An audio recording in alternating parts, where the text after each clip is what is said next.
The shot cracked through the blizzard like God's own judgment. Master Chief Ryan Mitchell watched the enemy commander, 800 meters away, protected behind reinforced concrete, drop dead before anyone heard the sound. His blood turned to ice. Not from the cold. That shot was impossible. The angle, the wind, the distance. No one on his team could have made it, but Mitchell knew that signature. He'd seen it before.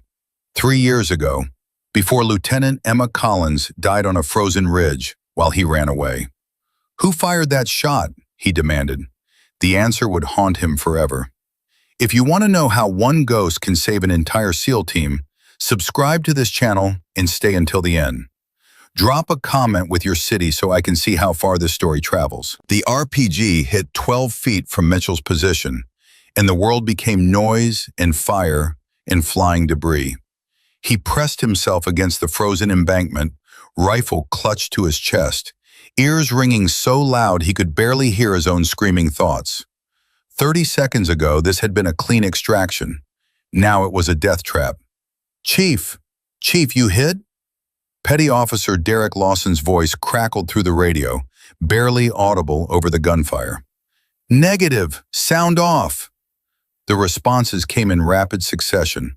Martinez, Webb, Chen, Torres, Kowalski, 6 operators still breathing. 2 others weren't responding, and Mitchell had seen why. Their bodies lay crumpled near the destroyed vehicles, torn apart by the initial ambush. 8 men down to 6 in 90 seconds. And somewhere in the chaos, a terrified scientist was screaming, "Someone shut her up," Mitchell barked. "I've got her," Martinez shouted back. "Doc, you need to be quiet. Right now. They're tracking sound." Dr. Catherine Hayes, the cryptographer whose brain held secrets worth more than all their lives combined, choked back her screams. But her eyes stayed wild, locked on the bodies of the men who died trying to protect her. Mitchell scanned the terrain through his scope. 40-plus hostiles, maybe 50. They'd been fed bad intelligence. The compound was supposed to be lightly defended. Instead, they'd walked into a kill box designed specifically for them. Someone had sold them out. "Chief, we're pinned!" Webb's voice was strained. "I count 3 machine gun positions. They're boxing us in." "I see them. What's the play?" Mitchell's mind raced through options.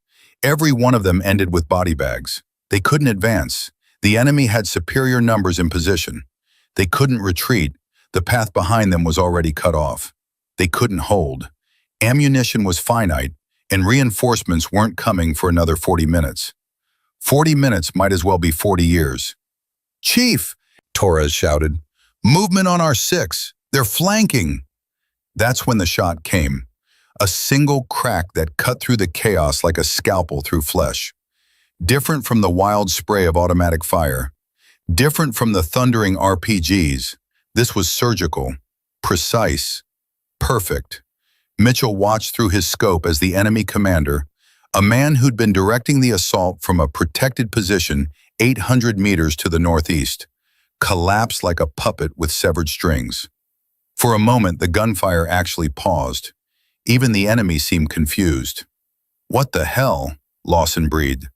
Mitchell's head snapped around, scanning his team. Every operator was pinned down, heads low, weapons oriented toward the enemy positions to the north and east. None of them had line of sight to the commander's position. None of them could have made that shot. The conditions alone made it impossible. Wind gusting at 35 knots, snow reducing visibility to near zero. Temperature cold enough to affect bullet trajectory in ways that required calculations most snipers couldn't make in a classroom, let alone under fire. "Who fired that shot?" Mitchell demanded over the radio. Static. Then Lawson's voice, confused and slightly scared. "Chief, that came from our 6 o'clock. We don't have anyone there." Mitchell felt something cold settle in his chest that had nothing to do with the weather.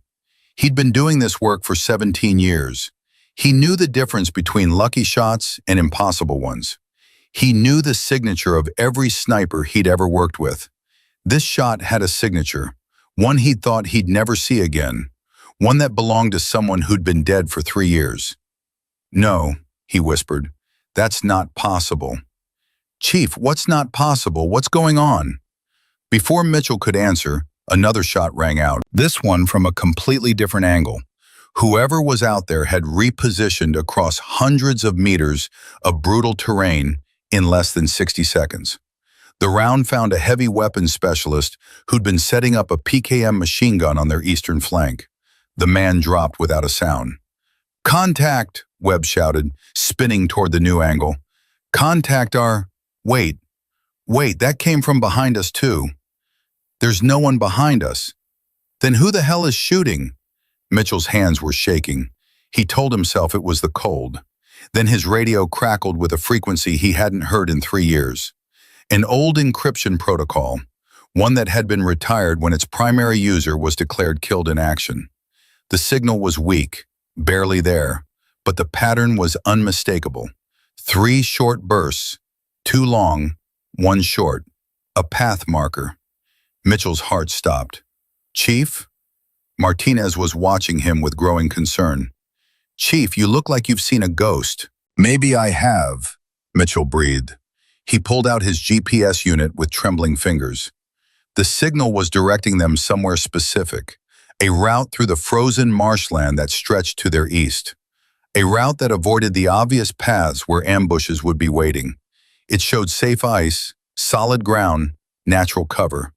No one could have this intelligence without real-time observation from an elevated position. Without intimate knowledge of the terrain, without years of studying every inch of this frozen hell. "Is someone guiding us?" Dr. Hayes asked, her scientific mind temporarily overriding her terror. "Yes," Mitchell said, and then, more quietly to himself, "someone who's supposed to be dead." 3 years ago, Lieutenant Emma Collins had been the deadliest sniper in Special Operations Command history. They called her Phantom, not because she was quiet, though she was that too. They called her Phantom because by the time you knew she was there, you were already dead. Blonde hair she kept military short, blue eyes that could read wind patterns better than any instrument ever built. A gift for the rifle that bordered on supernatural. Mitchell had worked with dozens of snipers in his career. Good ones, great ones, operators who could thread a needle at 1,000 meters and never break a sweat. Emma Collins was something else entirely. She didn't just shoot, she orchestrated. Each round was part of a larger composition, a symphony of controlled violence that dismantled enemy forces with methodical precision. She called it pruning, cutting away the branches of command until the tree collapsed on its own. Mitchell had seen her clear a room from 800 meters out, picking off targets through window frames with shots that defied probability. Had seen her hold an extraction point for 9 hours straight, her rifle never cooling, her concentration never breaking. Had seen her do things that made other snipers retire out of shame. She'd saved his life twice. The first time was in Mosul. Their convoy had been ambushed, vehicles burning, men dying. Mitchell himself pinned behind a burning Humvee with an insurgent drawing a bead on his head. He'd made peace with God in that moment. Then the insurgent's head had exploded, then the insurgent behind him, and the one behind that. 7 kills in 11 seconds from over 1,000 meters away, in the middle of a sandstorm with visibility near zero. "Clear," Emma's voice had come over the radio, calm as Sunday morning. "You're welcome." The second time was in the Korengal Valley, a mission gone wrong. 3 men wounded, extraction point compromised. Emma had positioned herself on a ridge and held back an entire enemy force for 9 hours while the rescue birds finally arrived. When they'd extracted her, she'd been down to her last magazine. Her rifle barrel was so hot it had warped slightly. Her hands were bleeding from working the bolt so many times, but she was smiling. "Sorry about the wait," she'd said. "I was counting rounds, had to make them last." The third time, she hadn't made it out. The mission was classified even now, buried so deep that even thinking about it felt like treason. A target in the Hindu Kush mountains. A high-value elimination that required the best of the best. A blizzard that came out of nowhere, turning a clean operation into a nightmare. Their team had been compromised, surrounded, ammunition running critically low. The enemy knew they were trapped and was closing in for the kill. Emma had made a decision. "I'm taking the ridge," she'd said over the radio. "Fall back through the ravine. I'll cover you." "That ridge is exposed," Mitchell had argued. "You'll be a sitting duck." "I'll be a distraction. There's a difference." A pause. "Go, Ryan. Get them out. I'll catch up." "Emma, that's an order, Chief," she'd outranked him, technically. And in that moment, with death closing in from every direction, there wasn't time to argue. So Mitchell had run. He'd led his team through the ravine while Emma's rifle sang its deadly song behind them. Each crack bought them another few seconds. Each kill gave them another few meters of distance. The last thing he heard before her radio went silent was her voice, calm as always. "You're clear. Go home." Then nothing. They'd searched for 5 days when the weather finally broke. Found blood in the snow, spent brass casings, signs of a fierce last stand that had lasted far longer than it should have. But no body. The mountains had claimed her. Or so the official report said. Missing in action, presumed killed in action. A memorial service with a folded flag that Mitchell had accepted on behalf of a team that had lost its soul. He'd carried the weight of leaving her behind every single day since. Not just because she'd been his best operator, not just because she'd saved his life twice, but because in the quieter moments between missions, when the adrenaline faded and the humanity returned, she'd been something more than a colleague. She'd been the one person who understood him. "Chief," Lawson's urgent voice pulled Mitchell back to the present. "Chief, we need to move. They're reorganizing. We've got maybe 2 minutes before they hit us with everything." Mitchell stared at the GPS signal. Emma's signal. A ghost reaching out from beyond the grave. "We go through the marsh," he heard himself say. "Through the..." "Chief, that's suicide. The ice won't hold and we'll be exposed. We're dead if we stay. The marsh gives us a chance." "What kind of chance?" Mitchell looked up at his team. 6 men and 1 scientist, all of them staring at him with varying degrees of fear and trust. They'd follow him anywhere. They always had. "Someone's guiding us," he said. "Someone who knows this terrain. Someone who just saved our lives with 2 shots that no one else in the world could have made." "Who?" Martinez demanded. "I don't know how, and I don't know why, but I think it's Lieutenant Collins." Silence. Complete, stunned silence. "Chief," Webb said carefully, "Lieutenant Collins died 3 years ago. We were there. We heard her radio go silent. We never found a body.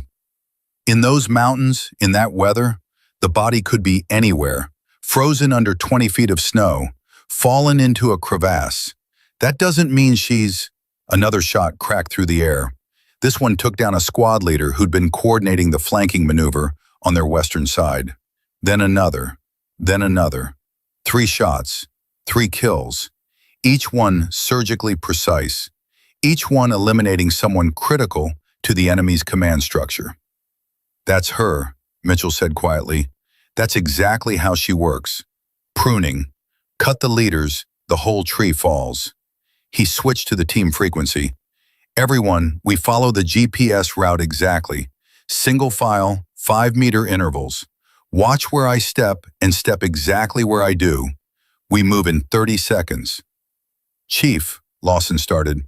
"That's not a suggestion, petty officer. That's an order." He saw the struggle in their eyes. Following a dead woman's guidance through a frozen death trap wasn't something any sane operator would volunteer for. But they were SEALs. They followed orders. And more importantly, they trusted their chief with their lives. "Aye, Chief," Lawson said. Then more quietly, "If Lieutenant Collins really is alive, if she's really out there, then we owe her a conversation," Mitchell finished.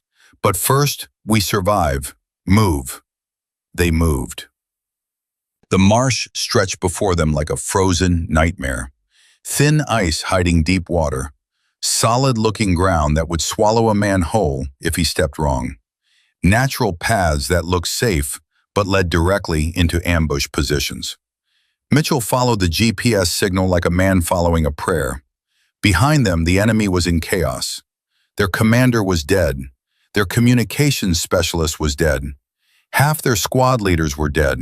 No one was coordinating the pursuit. That was Emma's work. That was how she fought. Not with overwhelming force, but with surgical precision. Remove the brain, the body flounders. "Contact rear," Torres shouted suddenly. Mitchell spun to see a four-man enemy patrol emerging from the tree line. They'd somehow followed their trail despite the chaos. They were spreading out, raising weapons. 4 shots in under 8 seconds. Each one found its mark. Each one delivered death. The 4 men dropped without ever firing a round. "Jesus Christ," Martinez breathed. Mitchell scanned the ridgeline, but there was nothing to see. No muzzle flash, no silhouette, just the endless snow and the silence between gunshots. Phantom, indeed. They kept moving. The ice creaked beneath their weight, but held. The GPS signal guided them around weak spots, through covered positions, along routes that seemed to exist specifically for escaping this exact scenario. Every few minutes, another shot would ring out. Another pursuer would fall. Their command structure was being systematically dismantled by someone they couldn't see, couldn't find, couldn't stop. "She's been here the whole time," Lawson said quietly, almost to himself. 3 years, watching, waiting. "You don't know that," Webb countered. "What else explains this? She knows every inch of this terrain, every enemy position, every patrol route. You don't learn that in a week or a month. You learn that by living it." Mitchell said nothing, because Lawson was right. If Emma was alive, and with each impossible shot, that if was becoming more and more certain, then she'd spent 3 years alone in hostile territory. 3 years surviving where survival seemed impossible. 3 years becoming something more than human. What had that done to her? What would 3 years of that kind of existence do to anyone? The GPS signal pulsed again. A new direction. Mitchell adjusted course, his team following without question now.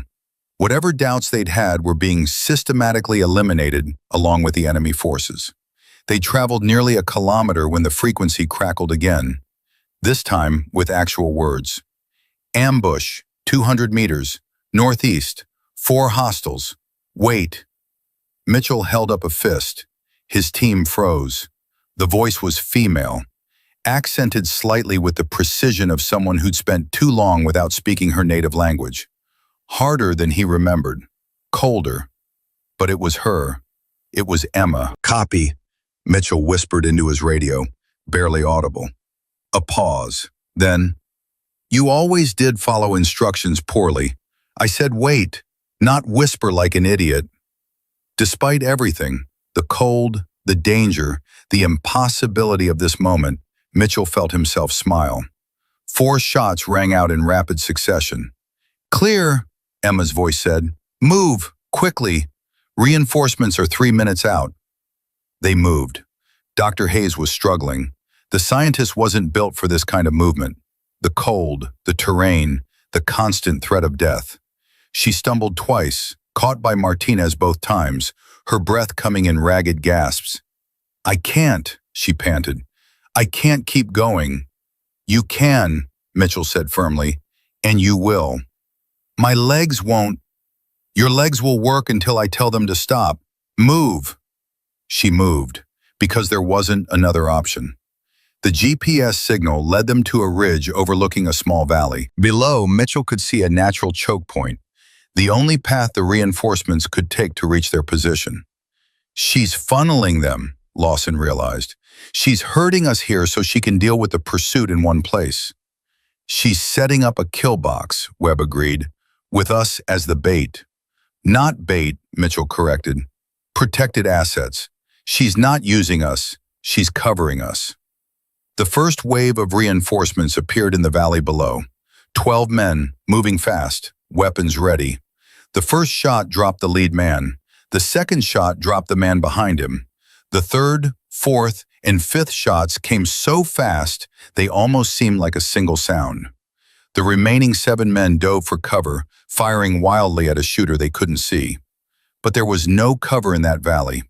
That was why Emma had chosen it. Every rock, every tree, every piece of terrain had a clear line of sight from her position, wherever that position was. One by one, they fell. 7 shots, 7 kills, 32 seconds. Mitchell had seen a lot of killing in his career. This was different. This wasn't combat. This was execution. Methodical, impersonal, absolute. "She's not the same," Martinez said quietly. "Whatever she was before, that's not who she is now." Mitchell watched the last body fall.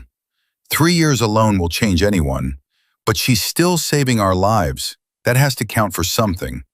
The radio crackled. "Move, now. Safe house 1 click northeast. Follow the markers." They moved.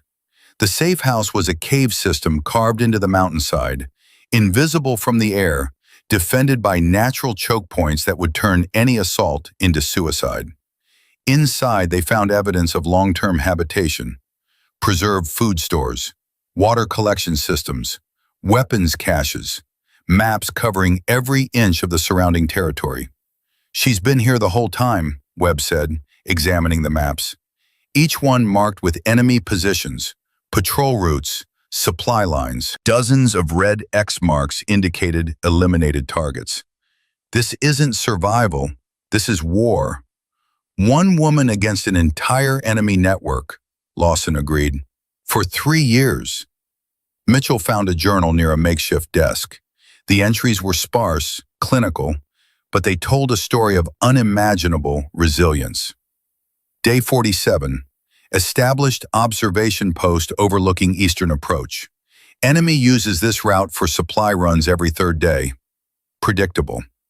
Day 183. Eliminated enemy commanders suspected of ordering interrogation.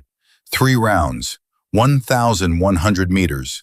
Win compensation 3.4 MOA. Day 412. Intercepted communications suggesting American operation in sector. Will observe and provide support if necessary. Day 847. They came. SEALs. Mitchell's team. Finally. After all this time, finally. Mitchell's hands trembled as he read that last entry. She'd been waiting for him to come back. "Chief," Martinez said softly, "you need to hear this." She was holding a radio, the old frequency. Emma's voice was coming through, and for the first time, it didn't sound calm. It sounded human. 30+ enemy reinforcements converging on your position. They know where the safe house is. They've always known. They've been waiting for someone to lead them to it. A pause. "I made a mistake. I thought I had more time." Mitchell grabbed the radio. Emma, where are you?" "That doesn't matter right now. What matters is you have approximately 15 minutes before they reach you." Another pause. "There's a back exit. Follow the tunnel until you reach the ridge. I've marked an extraction point 2 clicks east. Your helicopter can approach from there." "And what about you?" Silence. "Emma, what about you?" "I'm going to do what I've been doing for 3 years, Ryan. I'm going to prune the tree. By the time you reach extraction, there won't be anyone left to follow you." "That's 30+ hostiles. You can't." "I've killed more than that this week alone. Trust me. Go." Mitchell's grip on the radio tightened until his knuckles went white. "I'm not leaving you again. I'm not running while you—" "You're not running. You're completing the mission. You're protecting the asset. That's what you do, Ryan. That's what we both do." Her voice softened slightly. "I didn't survive 3 years just to watch you die because you got sentimental. Take your team. Take the scientist. Get out. I'll find my own way." "Like last time?" The words hung in the air, heavy with 3 years of guilt and grief. "Last time, I chose to stay," Emma said quietly. "This time, I'm choosing to come back. But first, I have to finish this. There are men out there who know my location now. Men who've been hunting me for 3 years. If I don't eliminate them, they'll keep hunting. They'll never stop. For real this time. You promise? A soft sound that might have been a laugh. I don't make promises anymore, but I make intentions.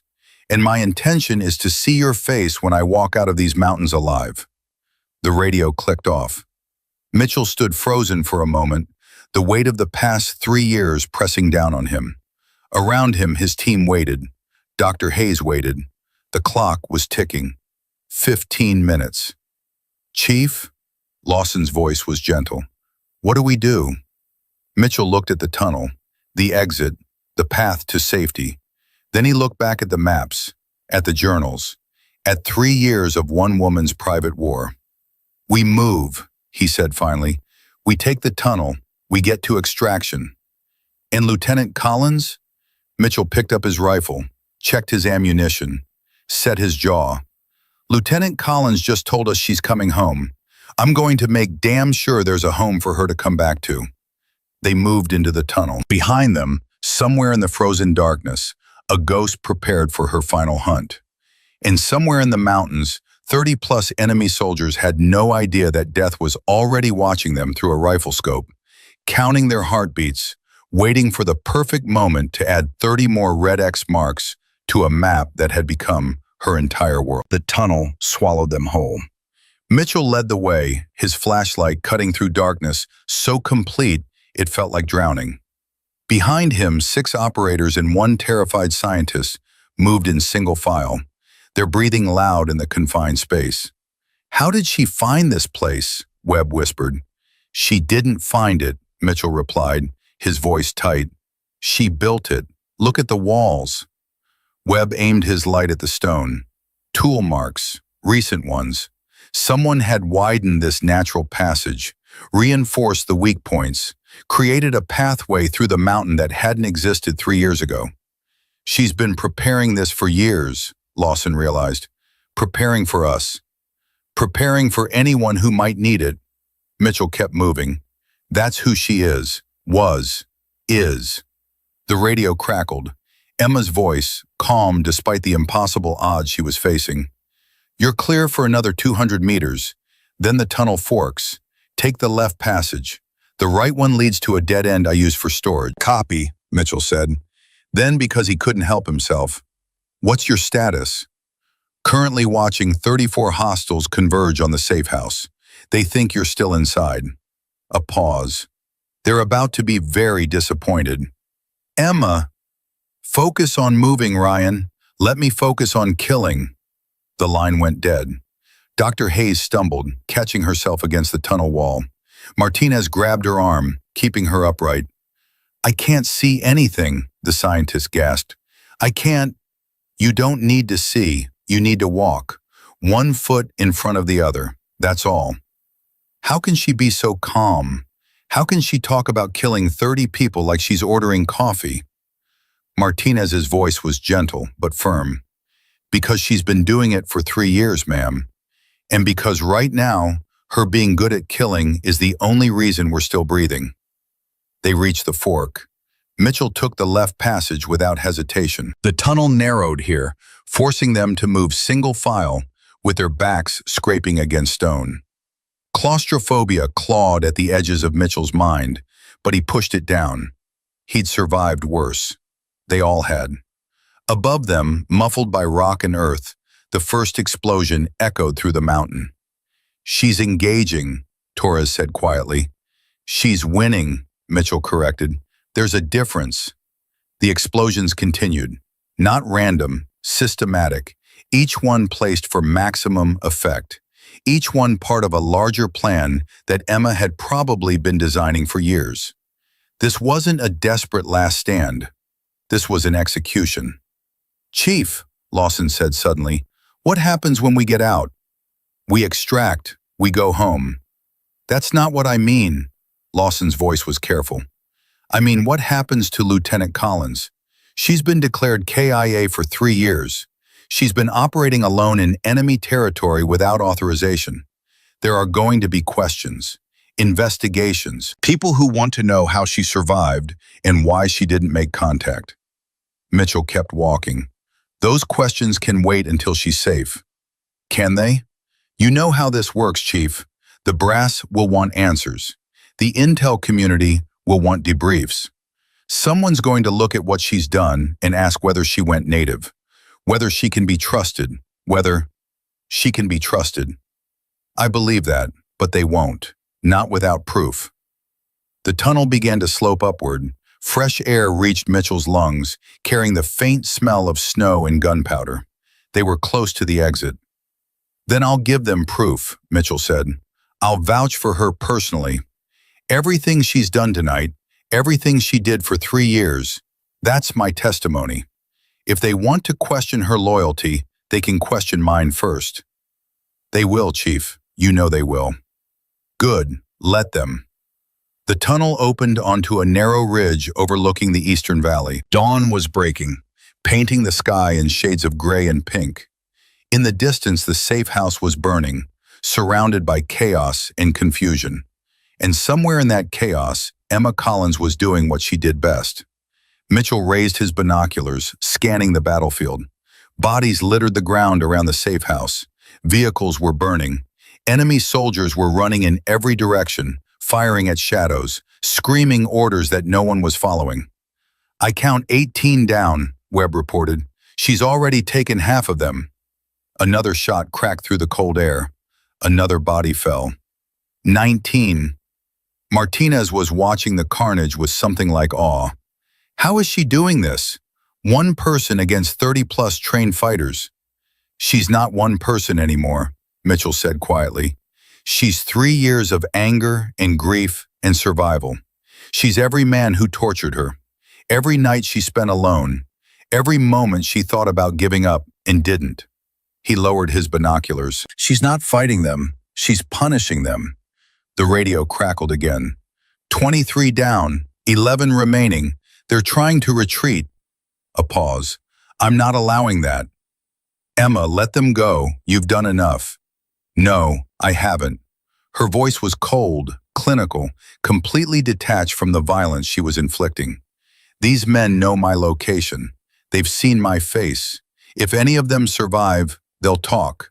They'll send more. The hunting will never stop. So you're going to kill all of them? That's exactly what I'm going to do. Another shot. 24. Mitchell watched another body fall through his binoculars. He wanted to argue, wanted to tell her that enough was enough, wanted to believe that there was a line somewhere that didn't need to be crossed. But he'd left her. 3 years ago, he'd run while she covered his retreat. He'd lived while she disappeared into the mountains. He'd mourned while she survived. He didn't have the right to tell her how to finish this. Just come back when it's done, he said quietly. That's all I ask. I always come back, Ryan. That's the problem. Coming back is easy. Staying away is hard. The line went dead again. Torres was studying the terrain between their position and the extraction point. We've got about 2 clicks of open ground. If we move now, we can make it before her engagement draws attention this way. We wait, Mitchell said. Chief, I said we wait. Mitchell, Dr. Hayes's voice was surprisingly steady. Your man is right. The mission is to get me out. That's what Lieutenant Collins is fighting for. That's what those men died for. If we stay here and get killed, everything they sacrificed means nothing. Mitchell turned to face her. The scientist looked like hell, exhausted, terrified, pushed far beyond anything she'd ever experienced. But her eyes were clear. Her jaw was set. She was right. He hated that she was right. Fine, he said. We move, but we maintain radio contact. The moment she signals, we're stopping to wait for her. And if she doesn't signal? Mitchell started moving toward the extraction point. He didn't answer the question. He couldn't. They moved across the frozen ground in tactical formation. Mitchell on point, Lawson covering rear, the rest of the team in a protective diamond around Dr. Hayes. The extraction point was visible in the distance, a small clearing where the helicopter could land. Behind them, the gunfire continued. Fewer shots now, spaced further apart. Not because Emma was running out of targets, because she was running out of targets. She's almost done, Webb said. Mitchell nodded but didn't slow down. Every instinct screamed at him to turn around, to go back, to make sure Emma made it out. But the mission had to come first. It always had to come first. That was the life they'd chosen. That was the weight they carried. Halfway to the extraction point, Emma's voice came over the radio.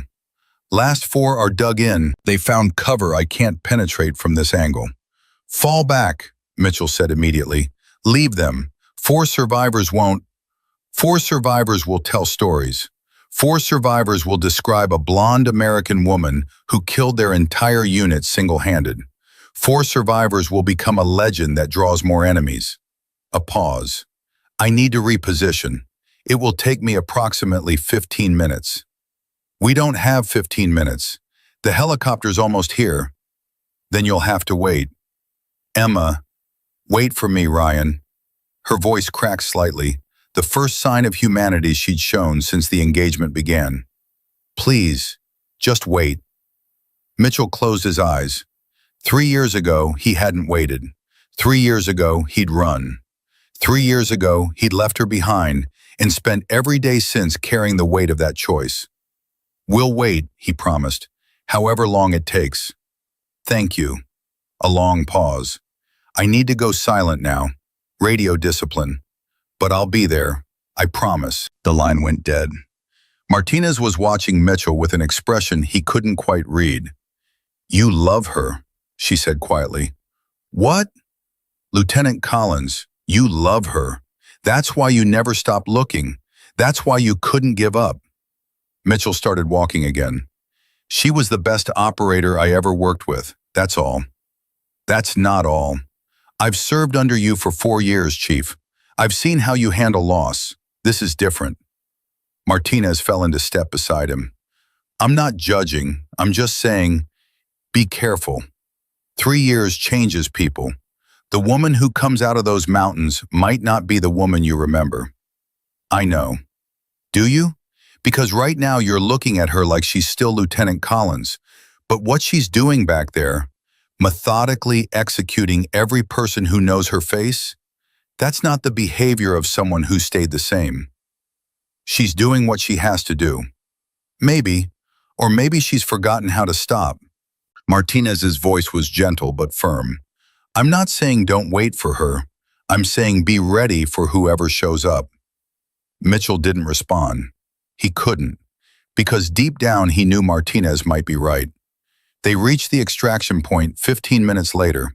The helicopter was already visible on the horizon, its lights blinking against the brightening sky. Helicopter's 5 minutes out, Lawson reported. Mitchell raised his binoculars, scanning the terrain behind them. No sign of Emma, no movement, no shots, radio silence. 3 minutes, still nothing. 2 minutes. Mitchell's heart was pounding. Where was she? The engagement had ended 20 minutes ago. She should be here by now. Should be.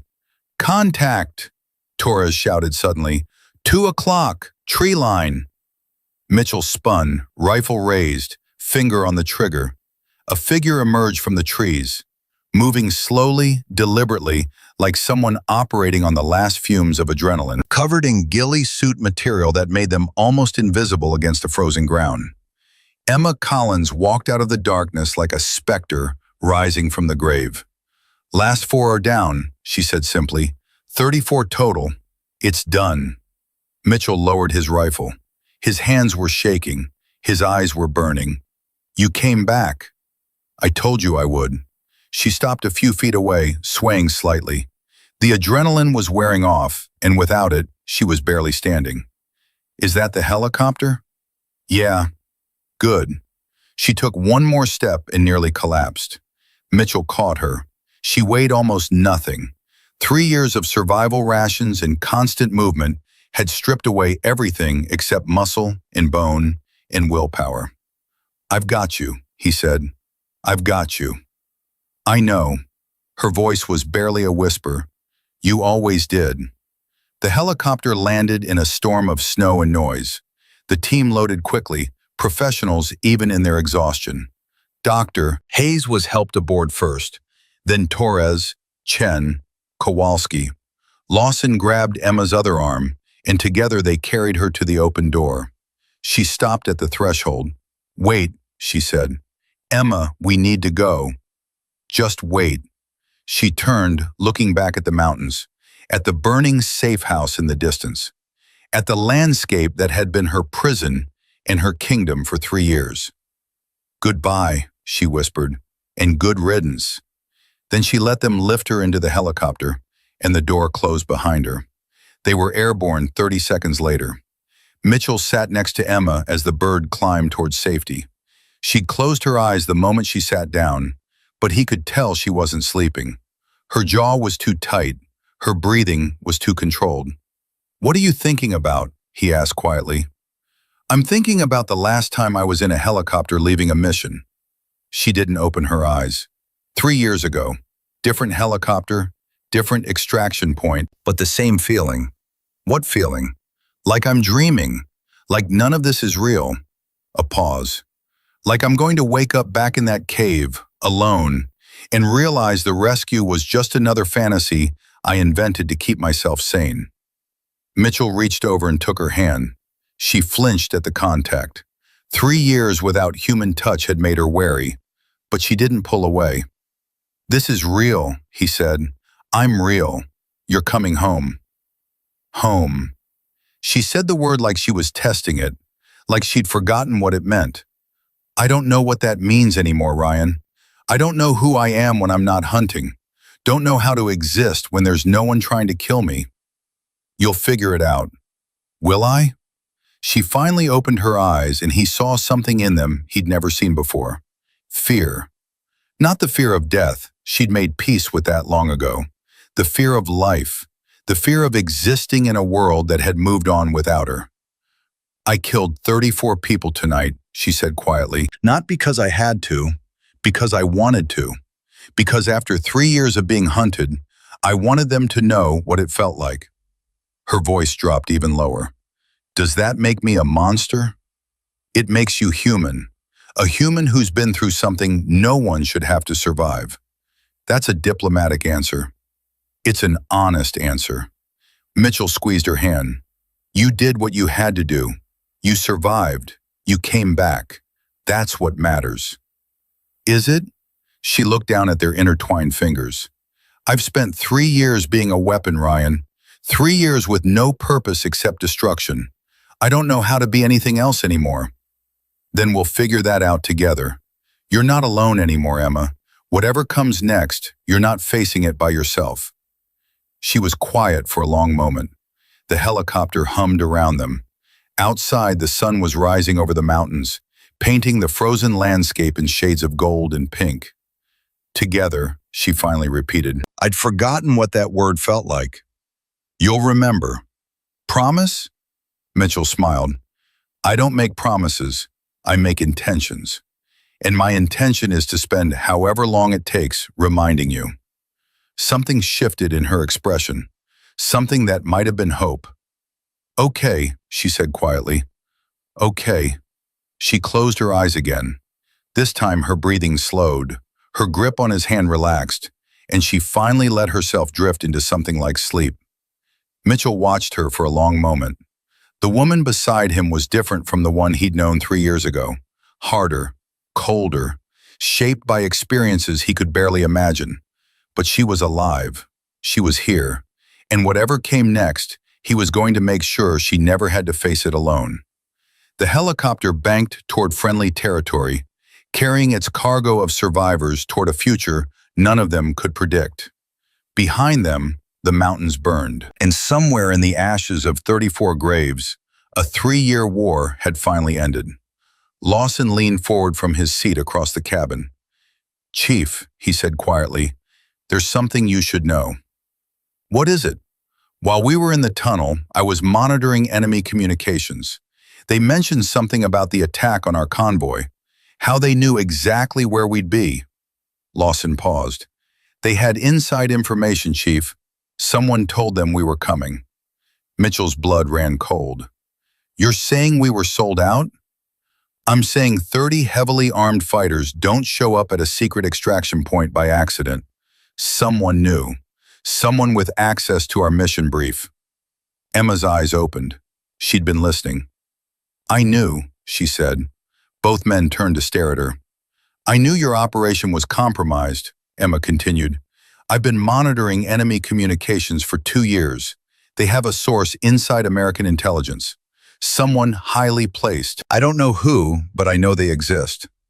Why didn't you say anything? Mitchell demanded. I tried. 18 months ago, I risked exposure to send a coded message through a dead drop I knew was still active.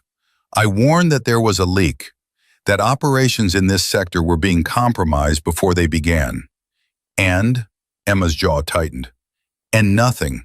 The message was received. Nothing changed. Operations kept getting compromised. Good men kept dying. She looked at Mitchell with those hard blue eyes. Either no one believed me, or the mole buried the warning. Either way, I decided the only way to protect American lives was to stay, to be the guardian angel no one knew they had. You stayed for 3 years because someone had to, because every team that came into my sector had a target on their backs before they even landed, because I was the only one who knew what was happening and had the skills to do something about it. Mitchell sat back, his mind racing. A mole in American intelligence. Emma's 3-year vigil suddenly made terrible sense. She hadn't just been surviving, she'd been protecting. Who else knows about this? He asked. No one, just me, and now you. Emma's voice hardened. The moment we land, people are going to want to debrief me. They're going to want to know everything I saw and heard for 3 years. I'm going to tell them about the mole, and I'm going to watch very carefully to see who tries to stop me. You think the mole will be there? I think someone highly placed with access to sensitive intelligence briefings isn't going to let a loose end like me talk freely. They'll try to discredit me, try to silence me, maybe try to make me disappear again. A ghost of a smile crossed her face. I'd like to see them try. The helicopter continued toward the sun. Inside, a team of exhausted warriors contemplated a conspiracy that went far deeper than any of them had imagined. And Emma Collins, the ghost who wouldn't stay dead, prepared for a new kind of war. One that wouldn't be fought with rifles in frozen mountains. One that would be fought with secrets in shadowed corridors. One that she intended to win. The helicopter touched down at Forward Operating Base Sentinel 3 hours after dawn. Mitchell was the first one out, followed by his team in rapid succession. Emma came last, stepping onto the tarmac with the careful deliberation of someone who'd forgotten what stable ground felt like. She squinted against the morning sun, her hand instinctively moving toward a rifle that was no longer strapped to her body. Easy, Mitchell said quietly. You're safe here. Safe. She repeated the word like it was in a foreign language. I don't remember what that feels like. A medical team was already rushing toward them, directed by the base commander who'd received Mitchell's encrypted transmission during the flight. But when they reached for Emma, she stepped back so fast she nearly fell. Don't touch me. Ma'am, you need medical attention. I said, don't touch me. Her voice was ice. I've been handling my own wounds for 3 years. I'll continue to do so. Mitchell intervened before the situation could escalate. Give her space. She'll submit to medical when she's ready. Chief, protocol requires. Protocol can wait. He turned to Emma. But you do need to be checked out. You're running on empty, and whatever's kept you going this long is about to crash. Emma stared at him for a long moment. Then she nodded once, sharply. Fine, but I choose the doctor. And I want a full debriefing scheduled for 1400 hours. There are things your intelligence community needs to hear. About the mole? About everything. The base commander, a colonel named Harrison, who'd clearly been briefed on the situation, stepped forward carefully. Lieutenant Collins, I don't think you understand the position you're in. You've been declared dead for 3 years. You've been operating without authorization in... I understand my position perfectly, Colonel. Emma's voice could have frozen the tarmac. I understand that while I was fighting a one-woman war to keep American operations safe, someone in your intelligence apparatus was selling those operations to the enemy. I understand that good men died because of that leak. I understand that I have 3 years of evidence about enemy operations, communications protocols, and command structures that your analysts would kill to access. She stepped closer to Harrison. So I suggest you stop worrying about my authorization status and start worrying about the traitor in your midst. Harrison's face went red. Now listen here, Colonel. Mitchell's voice was quiet, but carried the weight of 17 years of combat experience. Lieutenant Collins just killed 34 enemy combatants to get us out alive. Whatever questions you have can wait until she's rested and medically cleared. Push her now, and I guarantee you won't like the results. For a moment, the two men stared at each other. Then Harrison backed down. 1400 hours, he said stiffly. Briefing room 1, don't be late. He turned and walked away, his staff scrambling to follow. Emma watched him go with eyes that missed nothing. He's nervous, she said quietly.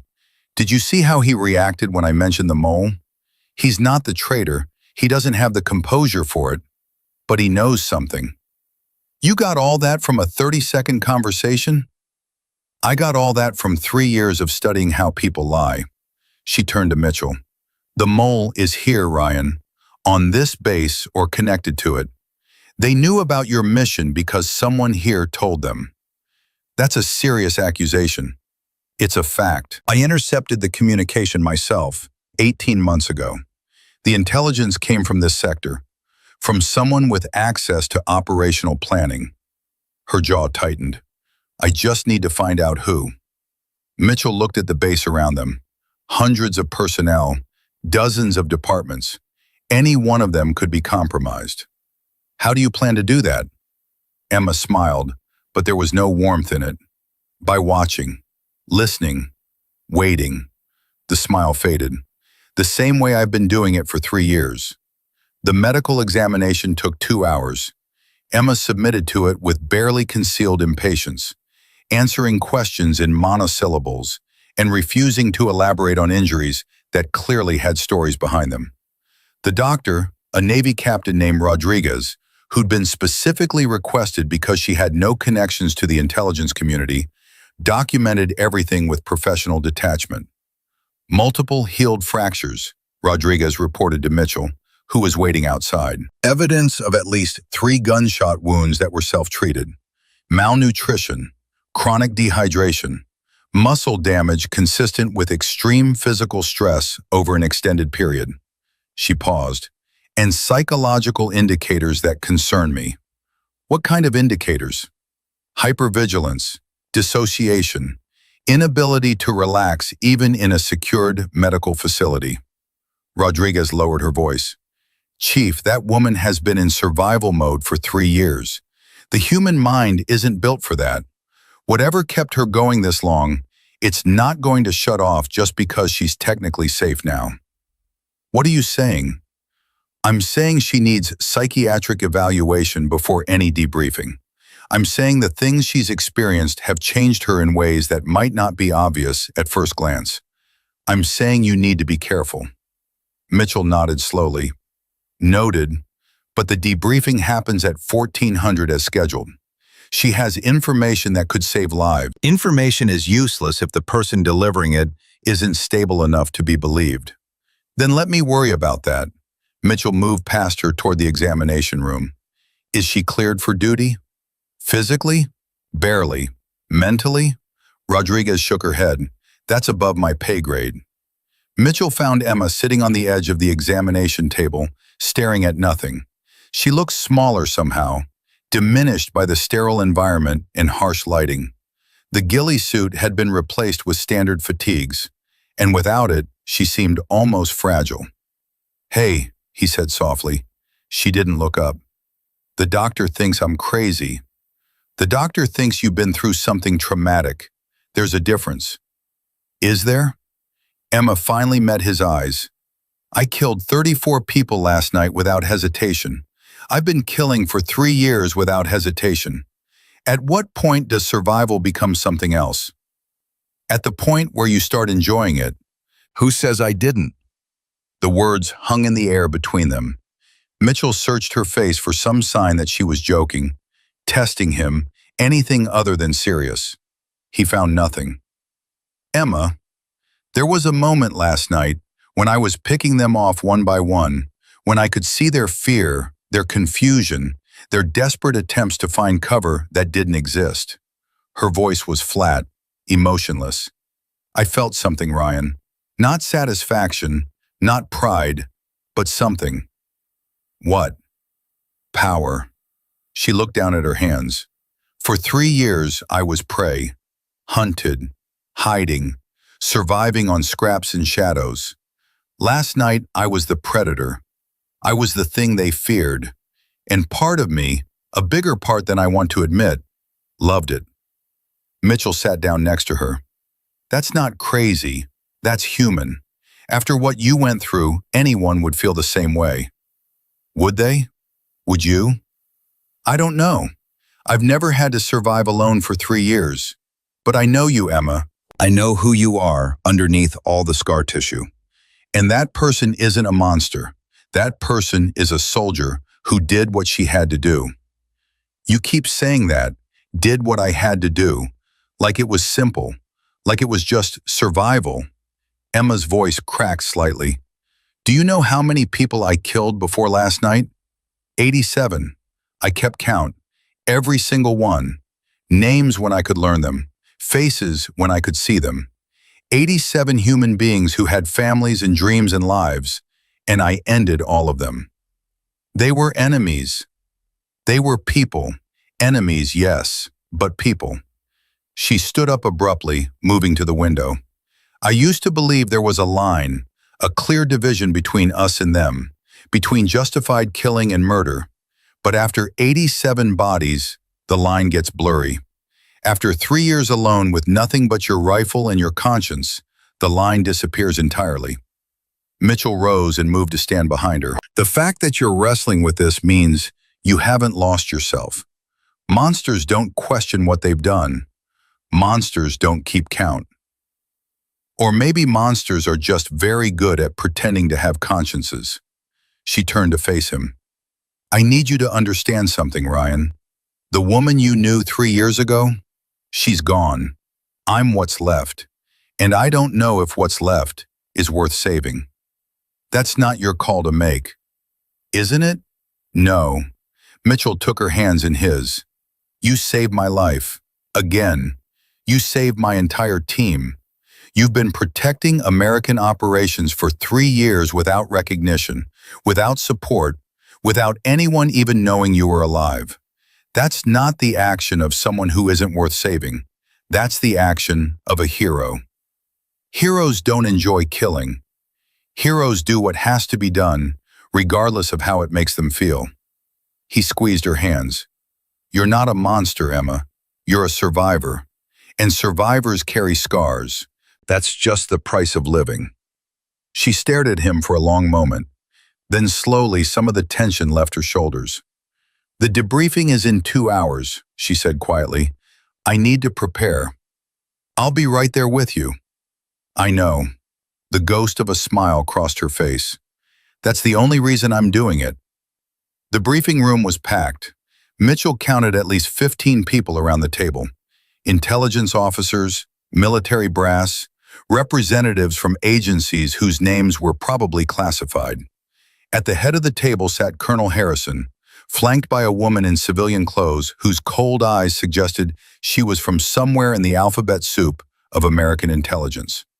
Emma stood at the front of the room, a laptop connected to the main display behind her. She'd refused to sit, refused the water they offered, refused everything except the opportunity to speak. Before I begin, she said, her voice cutting through the murmured conversations, I want to make something clear. I'm not here to justify my actions over the past 3 years.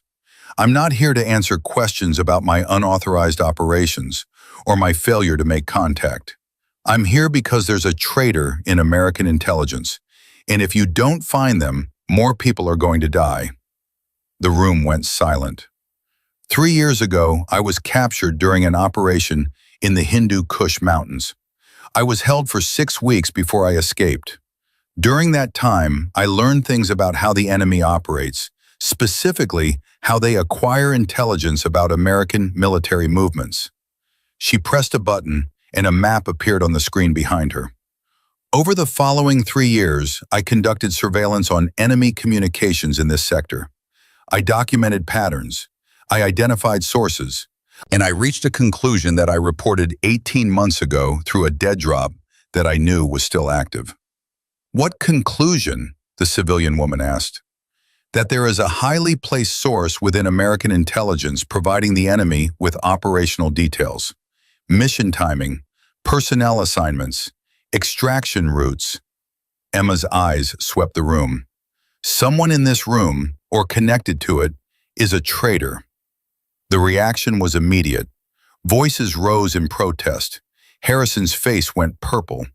The civilian woman's expression didn't change at all, which told Mitchell everything he needed to know about her training. "That's a serious accusation, Lieutenant," she said calmly. "I assume you have evidence?" "I have 3 years of evidence." Emma pulled up a series of documents on the screen. Communications intercepts, pattern analysis, correlation between compromised operations and personnel with access to relevant intelligence. She paused. "I have dates, times, and content. I have proof that someone fed the enemy information about at least 17 operations over the past 2 years. And you kept this to yourself?" "I tried to report it. The dead drop I mentioned. Someone received my message. The confirmation protocol was activated. But nothing changed. Operations kept being compromised. Good men kept dying." Emma's voice hardened. "Either my warning was ignored, or it was suppressed by the very person I was warning about." "Who received the dead drop message?" Mitchell asked. Emma pulled up another document. "The confirmation came from this facility, from someone with access to secure communications in the intelligence section." She looked directly at Harrison. "Colonel, I need to know who was on duty in the SCIF 18 months ago, on the night of March 15th. Harrison's face had gone from purple to white. I'd have to check the logs." "I already did." Emma's voice was ice. "There were 4 people with access that night. Captain Moore, who died in a vehicle accident 3 months later. Lieutenant Davis, who was transferred to a posting in Germany and hasn't been heard from since. Sergeant Kowalski, who is currently deployed overseas." She paused. "And Deputy Director Victoria Chen, who is sitting at this table right now." Every eye in the room turned to the civilian woman. Chen's expression remained perfectly composed. "Are you accusing me of treason, Lieutenant Collins?" "I'm stating facts. You were one of 4 people who could have received my warning. 3 of the others are either dead, missing, or conveniently unavailable. You're the only one still here, still in a position of power, still with access to operational intelligence." Emma leaned forward. "Convince me I'm wrong." "I don't have to convince you of anything. You've been off the grid for 3 years. You've been conducting unauthorized operations. Your mental state is, by your own admission, compromised." Chen stood, gathering her papers. "This debriefing is over. Colonel Harrison, I want Lieutenant Collins detained pending psychiatric evaluation and a full investigation into her activities." "No!" The word came from Mitchell, and it stopped everyone cold. "Chief Mitchell, you're out of line." "With respect, Deputy Director, you're the one who's out of line." Mitchell stood, positioning himself between Chen and Emma. "Lieutenant Collins has provided credible intelligence about a threat to national security. Your response is to silence her and question her sanity. That's exactly what a mole would do." Chen's eyes narrowed. "Be very careful, Chief." "I've been careful my entire career. Right now I'm being direct." Mitchell turned to the rest of the room. "Lieutenant Collins saved my team's lives less than 12 hours ago.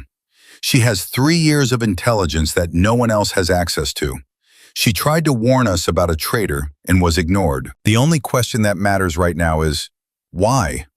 Because she's unstable. Because her information can't be verified. Because you don't want it verified." The accusation hung in the air.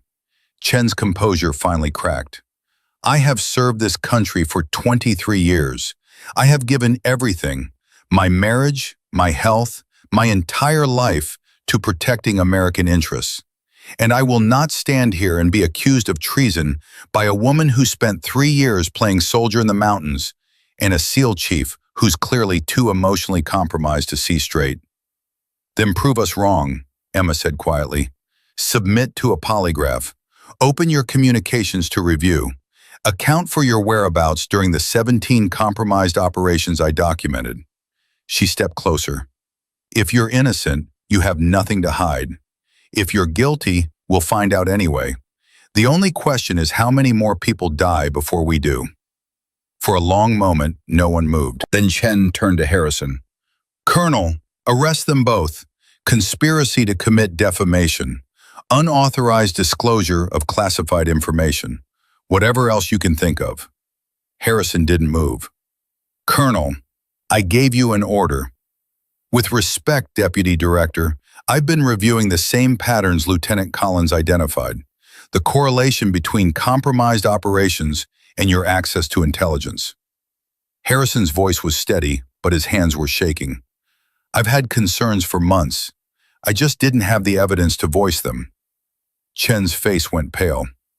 You're making a serious mistake. Maybe, but I'm not going to be responsible for silencing the one person who might be able to prove what I've suspected. Harrison nodded to the MPs at the door.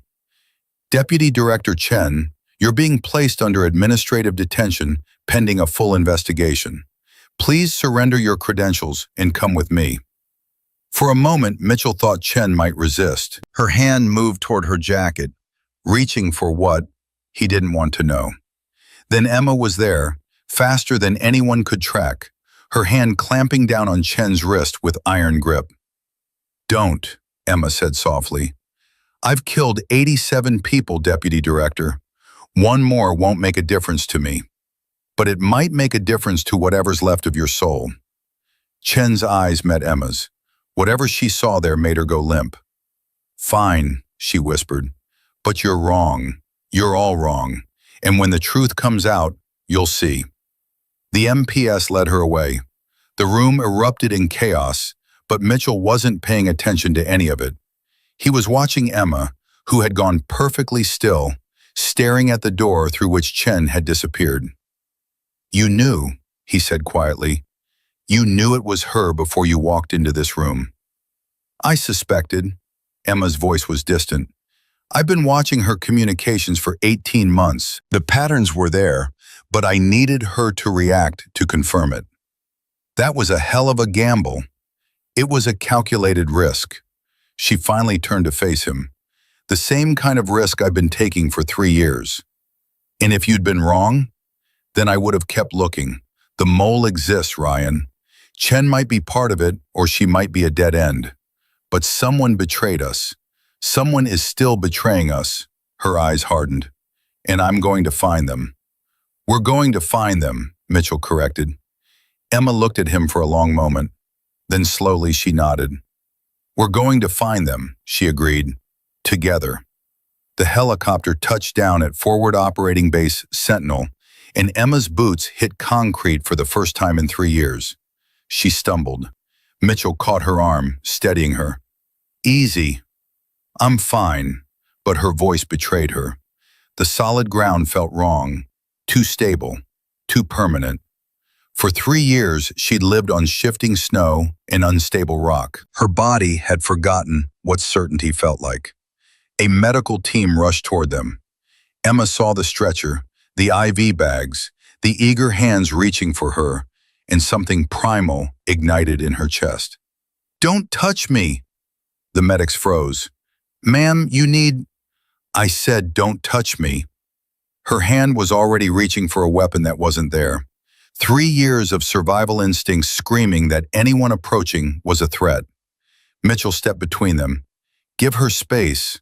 All of you. Chief, protocol requires... Protocol didn't keep her alive for 3 years. She did. Back off. The medics retreated, exchanging concerned glances. Dr. Hayes was already being led away by intelligence officers, Her part in this story finished, but Emma's was just beginning. A man in colonel's insignia approached, Harrison, according to his nameplate. His face was tight with barely concealed irritation. "Lieutenant Collins, I've read the preliminary report. Quite a story." "It's not a story, Colonel. It's an intelligence briefing waiting to happen. That briefing will occur when and if we determine you're fit to give it." Harrison's eyes swept over her, dirty, exhausted, clearly unstable. "Right now you're going to medical, then psychiatric evaluation, then the mole has time to cover their tracks." Emma's voice cut like a blade. "Is that the plan, Colonel? Delay until whoever's been selling American lives has a chance to disappear?" Harrison's face reddened. "You're making serious accusations without—" "I have 3 years of evidence, communications intercepts, pattern analysis, names, dates, and operational details that correlate directly with compromised missions." Emma stepped closer, and despite being 6 inches shorter, she somehow seemed to tower over him. "Every hour you delay, that evidence becomes less useful. Every hour you delay, the traitor gets more warning. You expect me to convene an emergency intelligence briefing based on the word of a woman who's been declared dead for 3 years? I expect you to do your job, Colonel, unless doing your job conflicts with someone else's interests." The accusation hung in the air like a grenade with the pin pulled. Mitchell intervened before the situation could explode. "Colonel, Lieutenant Collins just eliminated 34 enemy combatants to ensure our extraction. She has information that could save lives. All she's asking for is a chance to share it. And all I'm asking for is proper procedure. Procedure is what got 17 operations compromised over the past 2 years." Emma's voice dropped to something almost gentle, almost reasonable, and somehow more terrifying for it. "Procedure is what got good men killed while someone in your chain of command fed information to the enemy.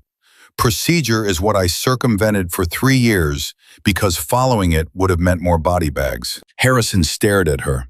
She could see the war behind his eyes. Protocol versus pragmatism. Authority versus necessity. 1,400 hours, he said finally. "Briefing room 1. You get 1 chance to make your case. Waste it and you'll spend the next month in psychiatric hold." "I don't waste opportunities, Colonel.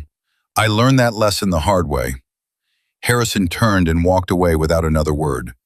Emma watched him go, cataloging every detail of his body language, his gait, his barely controlled anger.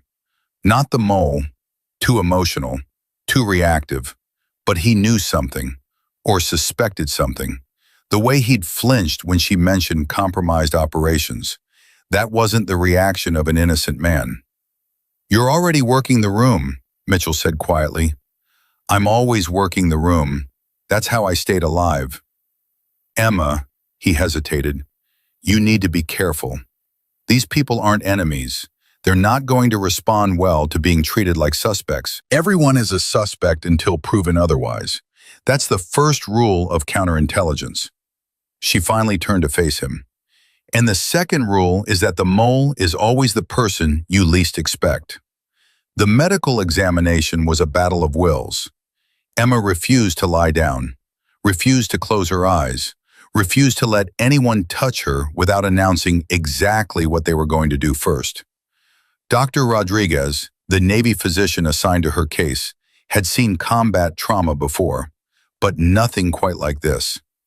"Multiple healed fractures," she reported, her voice carefully neutral. "Evidence of self-treated gunshot wounds, severe malnutrition, chronic dehydration." "I know my medical history," Emma said flatly. "I lived it. I'm also seeing indicators of extreme psychological stress, hypervigilance, dissociative episodes, difficulty distinguishing between threat and safety. That's not a disorder, doctor. That's an adaptation. When everything is trying to kill you, treating everything as a threat is the only rational response." Rodriguez set down her clipboard. "Lieutenant Collins, I'm not your enemy. I don't have enemies anymore. I have threats and non-threats. You haven't proven which category you belong to yet. How would I prove that? Emma considered the question. For 3 years, trust had been a luxury she couldn't afford. The concept felt foreign now, like a language she'd once spoken fluently but had mostly forgotten. Time, she said finally. Consistency. Actions that match words. A pause. And not trying to delay my briefing with unnecessary medical procedures. Rodriguez actually smiled at that. Fair enough. You're medically cleared, though I'm putting a note in your file recommending ongoing psychological support. Noted and ignored. That's your choice, but Lieutenant, Rodriguez's voice softened. Whatever you're carrying, you don't have to carry it alone anymore. That's not weakness. That's survival of a different kind. Emma didn't respond, but something flickered in her eyes, a crack in the armor she'd spent 3 years building. A reminder that underneath all the steel and ice, there was still something human, something that remembered what it felt like to not be alone. The briefing room filled quickly.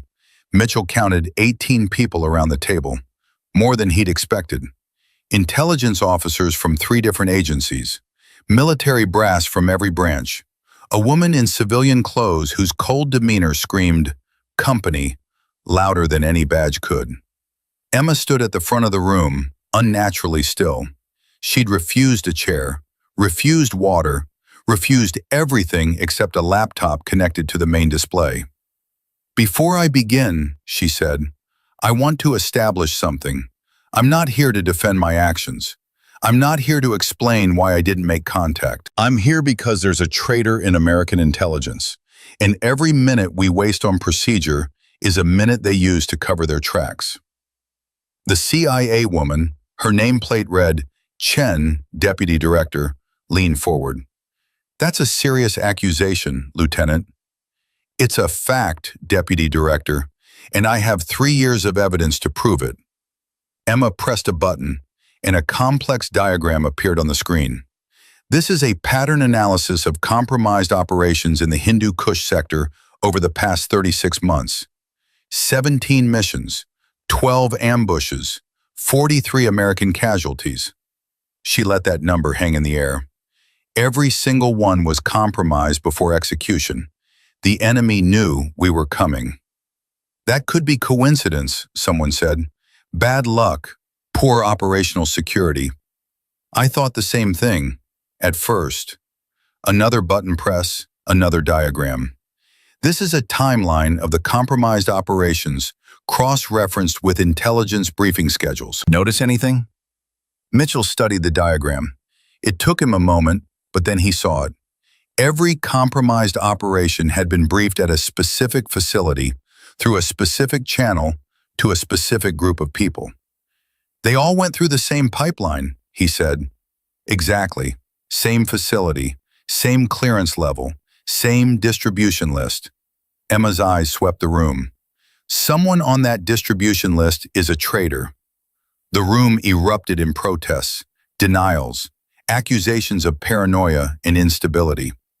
Emma let them rage for exactly 30 seconds before speaking again. "I know this because I tried to report it 18 months ago." Silence. "I used a dead drop that I knew was still active. I sent a coded warning about the leak, with instructions for verification. The message was received. The confirmation protocol was activated." Her voice hardened. "And nothing happened. Operations kept being compromised. Good men kept dying." "Why didn't you try again?" Chen asked. "Why didn't you make contact directly?"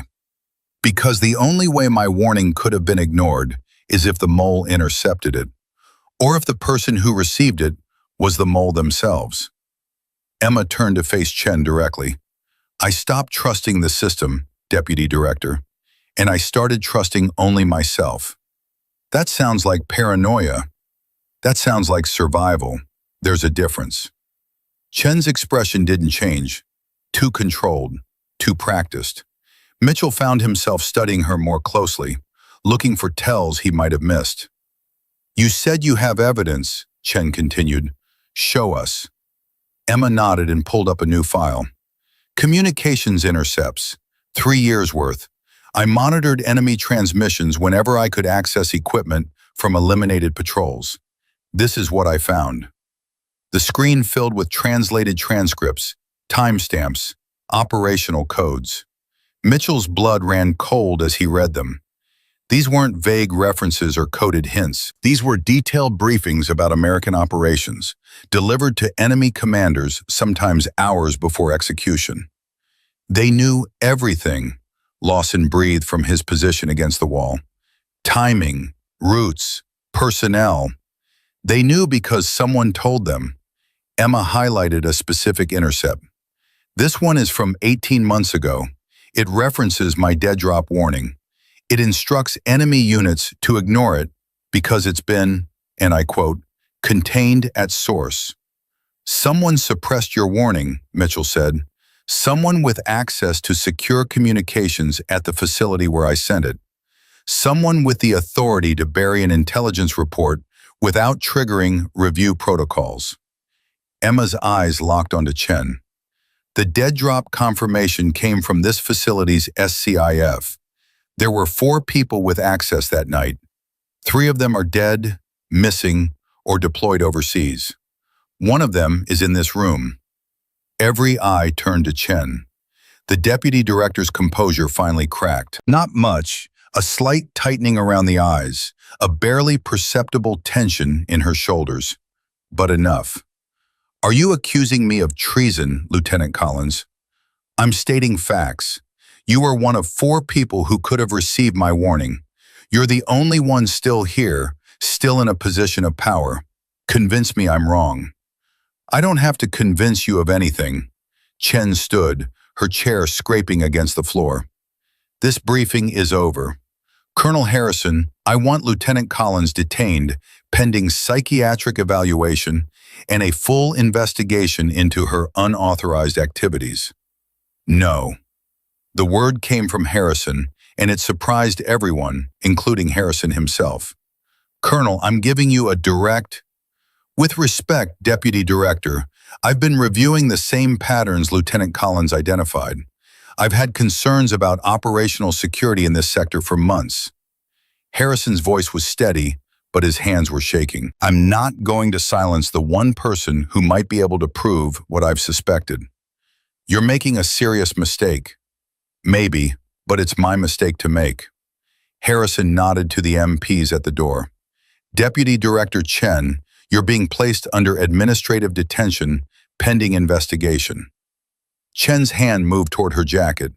Emma was faster. She crossed the room in 3 steps, her hand clamping down on Chen's wrist before anyone else could react. The grip was iron. The message was clear. Don't, Emma said softly. I've killed 121 people, Deputy Director.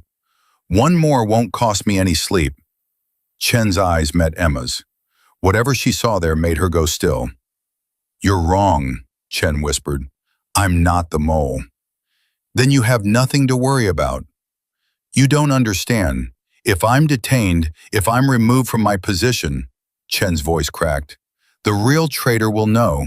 They'll run, they'll disappear, and you'll never find them. Emma's grip didn't loosen. Who is it? I don't know, but I've been investigating for 6 months. I was getting close. That's why... She stopped, her eyes widening with sudden understanding. That's why you were never rescued. That's why your dead drop was suppressed. Someone wanted you to stay lost because you knew too much. Mitchell stepped forward. You're saying the mole deliberately kept her stranded? I'm saying someone with significant influence made sure Lieutenant Collins stayed dead. Someone who knew that if she ever made it back, she'd bring evidence that could expose them. Chen looked at Emma with something approaching respect. You surviving for 3 years wasn't just inconvenient for them, it was a disaster. Emma released Chen's wrist, her mind racing through implications. If you're not the mole, why did you try to shut down my briefing? Because I knew the mole would be watching. I needed to see how they'd react. Chen rubbed her wrist. I was playing the same game you were, Lieutenant. Watching, waiting, looking for tells. And did you find any? Chen's eyes swept the room, landing briefly on each face before moving on. 3 people in this room showed relief when I ordered your detention. 3 people who should have been concerned about a traitor showed satisfaction instead.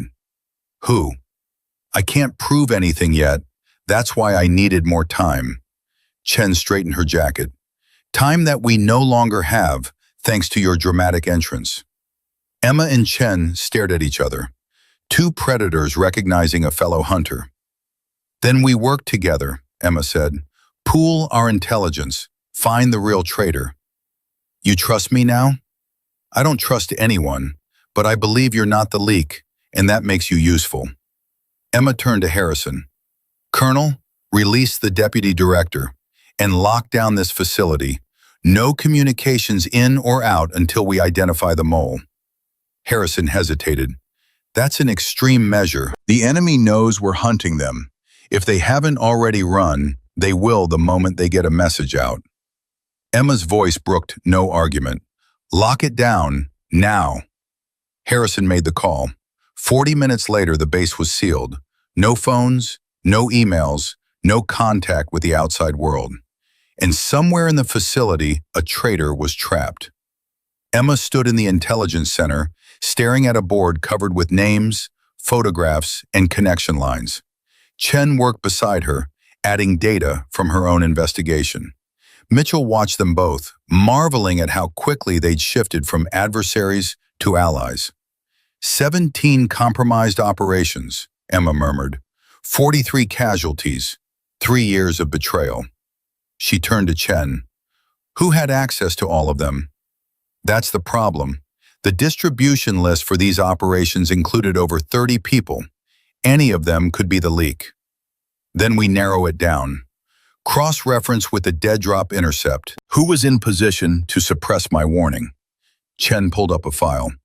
Besides myself, there were 3 others. Captain Moore is dead. Vehicle accident 3 months after your warning. Lieutenant Davis was transferred to Germany.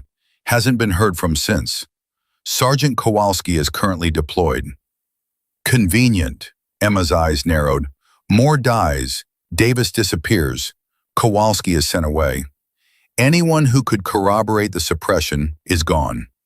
Except me. Except you. Why? Chen was quiet for a moment. Because removing a deputy director draws attention. They needed me in place to take the fall if the investigation ever got too close. You were the scapegoat.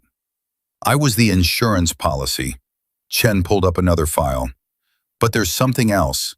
All 3 of those people, Moore, Davis, Kowalski, reported to the same superior officer.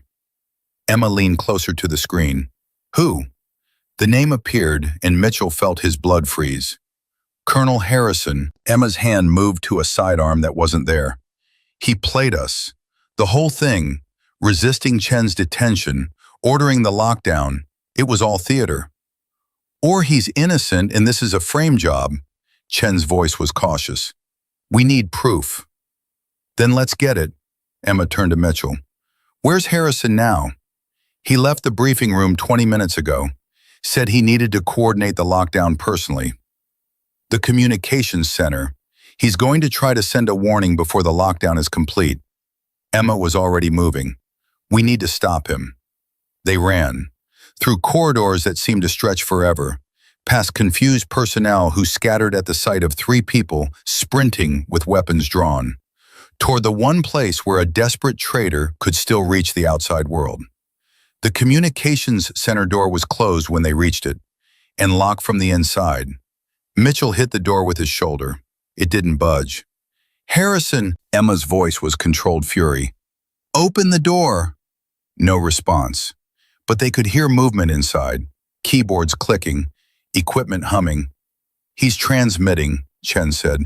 If that message gets out, it won't. Emma turned to Mitchell. Breach it.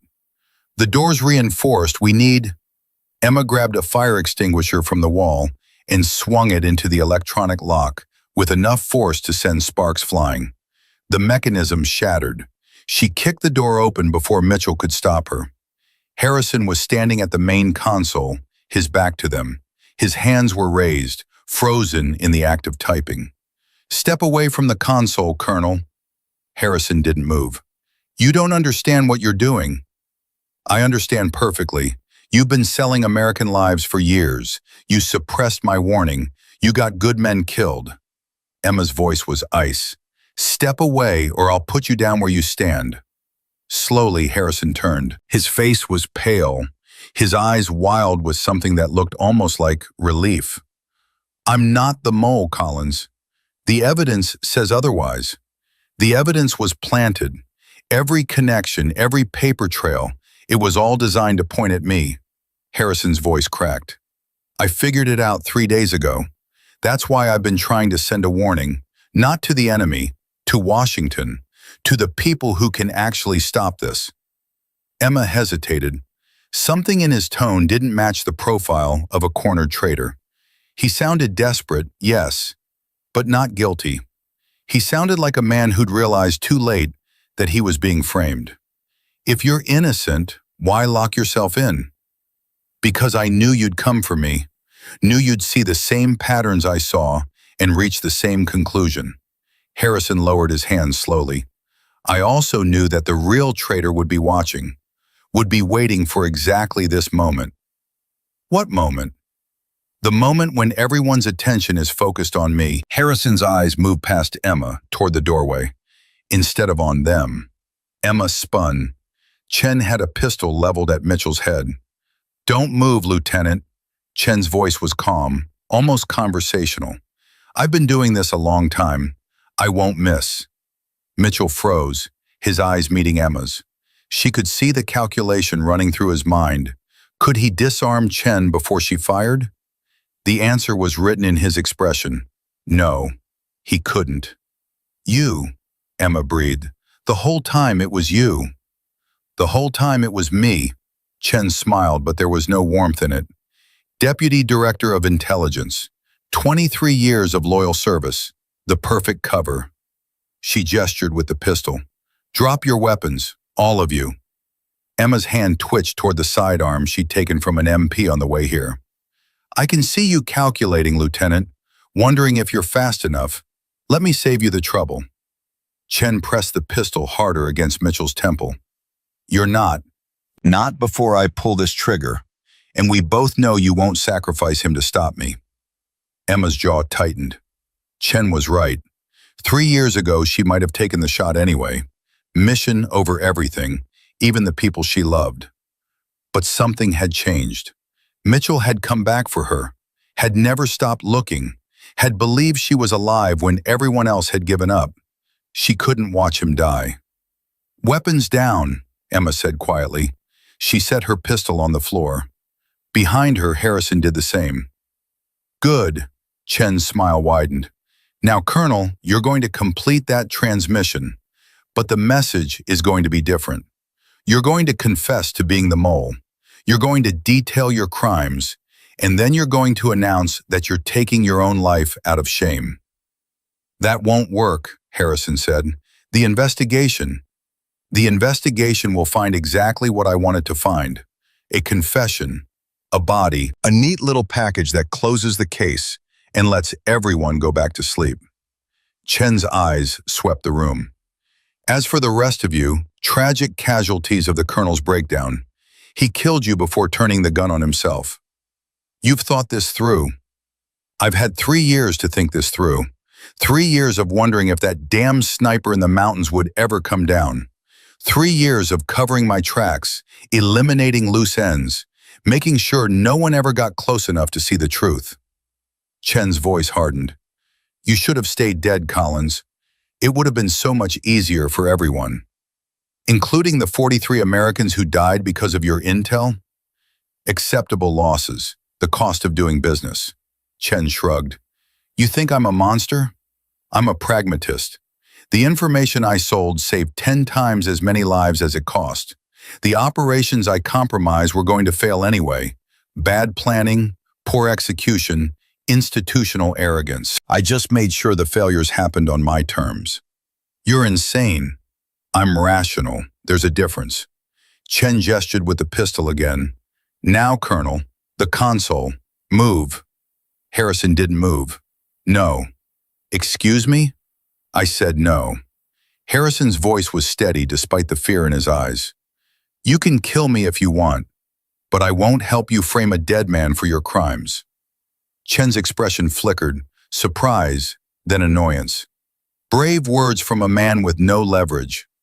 I have plenty of leverage. Harrison smiled grimly. You think I've been sitting in this room just typing messages? I've been recording this entire conversation, audio and video, uploaded to a secure server the moment you drew your weapon. Chen's face went pale. You're bluffing. Am I? Check the console, third monitor from the left. You'll see the upload status. Chen's eyes darted to the monitor. Her grip on the pistol loosened for just a fraction of a second. Emma moved. 3 years of survival had honed her reflexes to something beyond human. She covered the distance between herself and Chen in 2 steps, her hand closing around the deputy director's wrist before Chen could re-aim the weapon. The pistol fired once, the bullet slamming into the ceiling. Then Emma twisted, and Chen's wrist snapped with an audible crack. The deputy director screamed and dropped the gun. Emma kicked it away, then drove her elbow into Chen's solar plexus. The woman doubled over, gasping.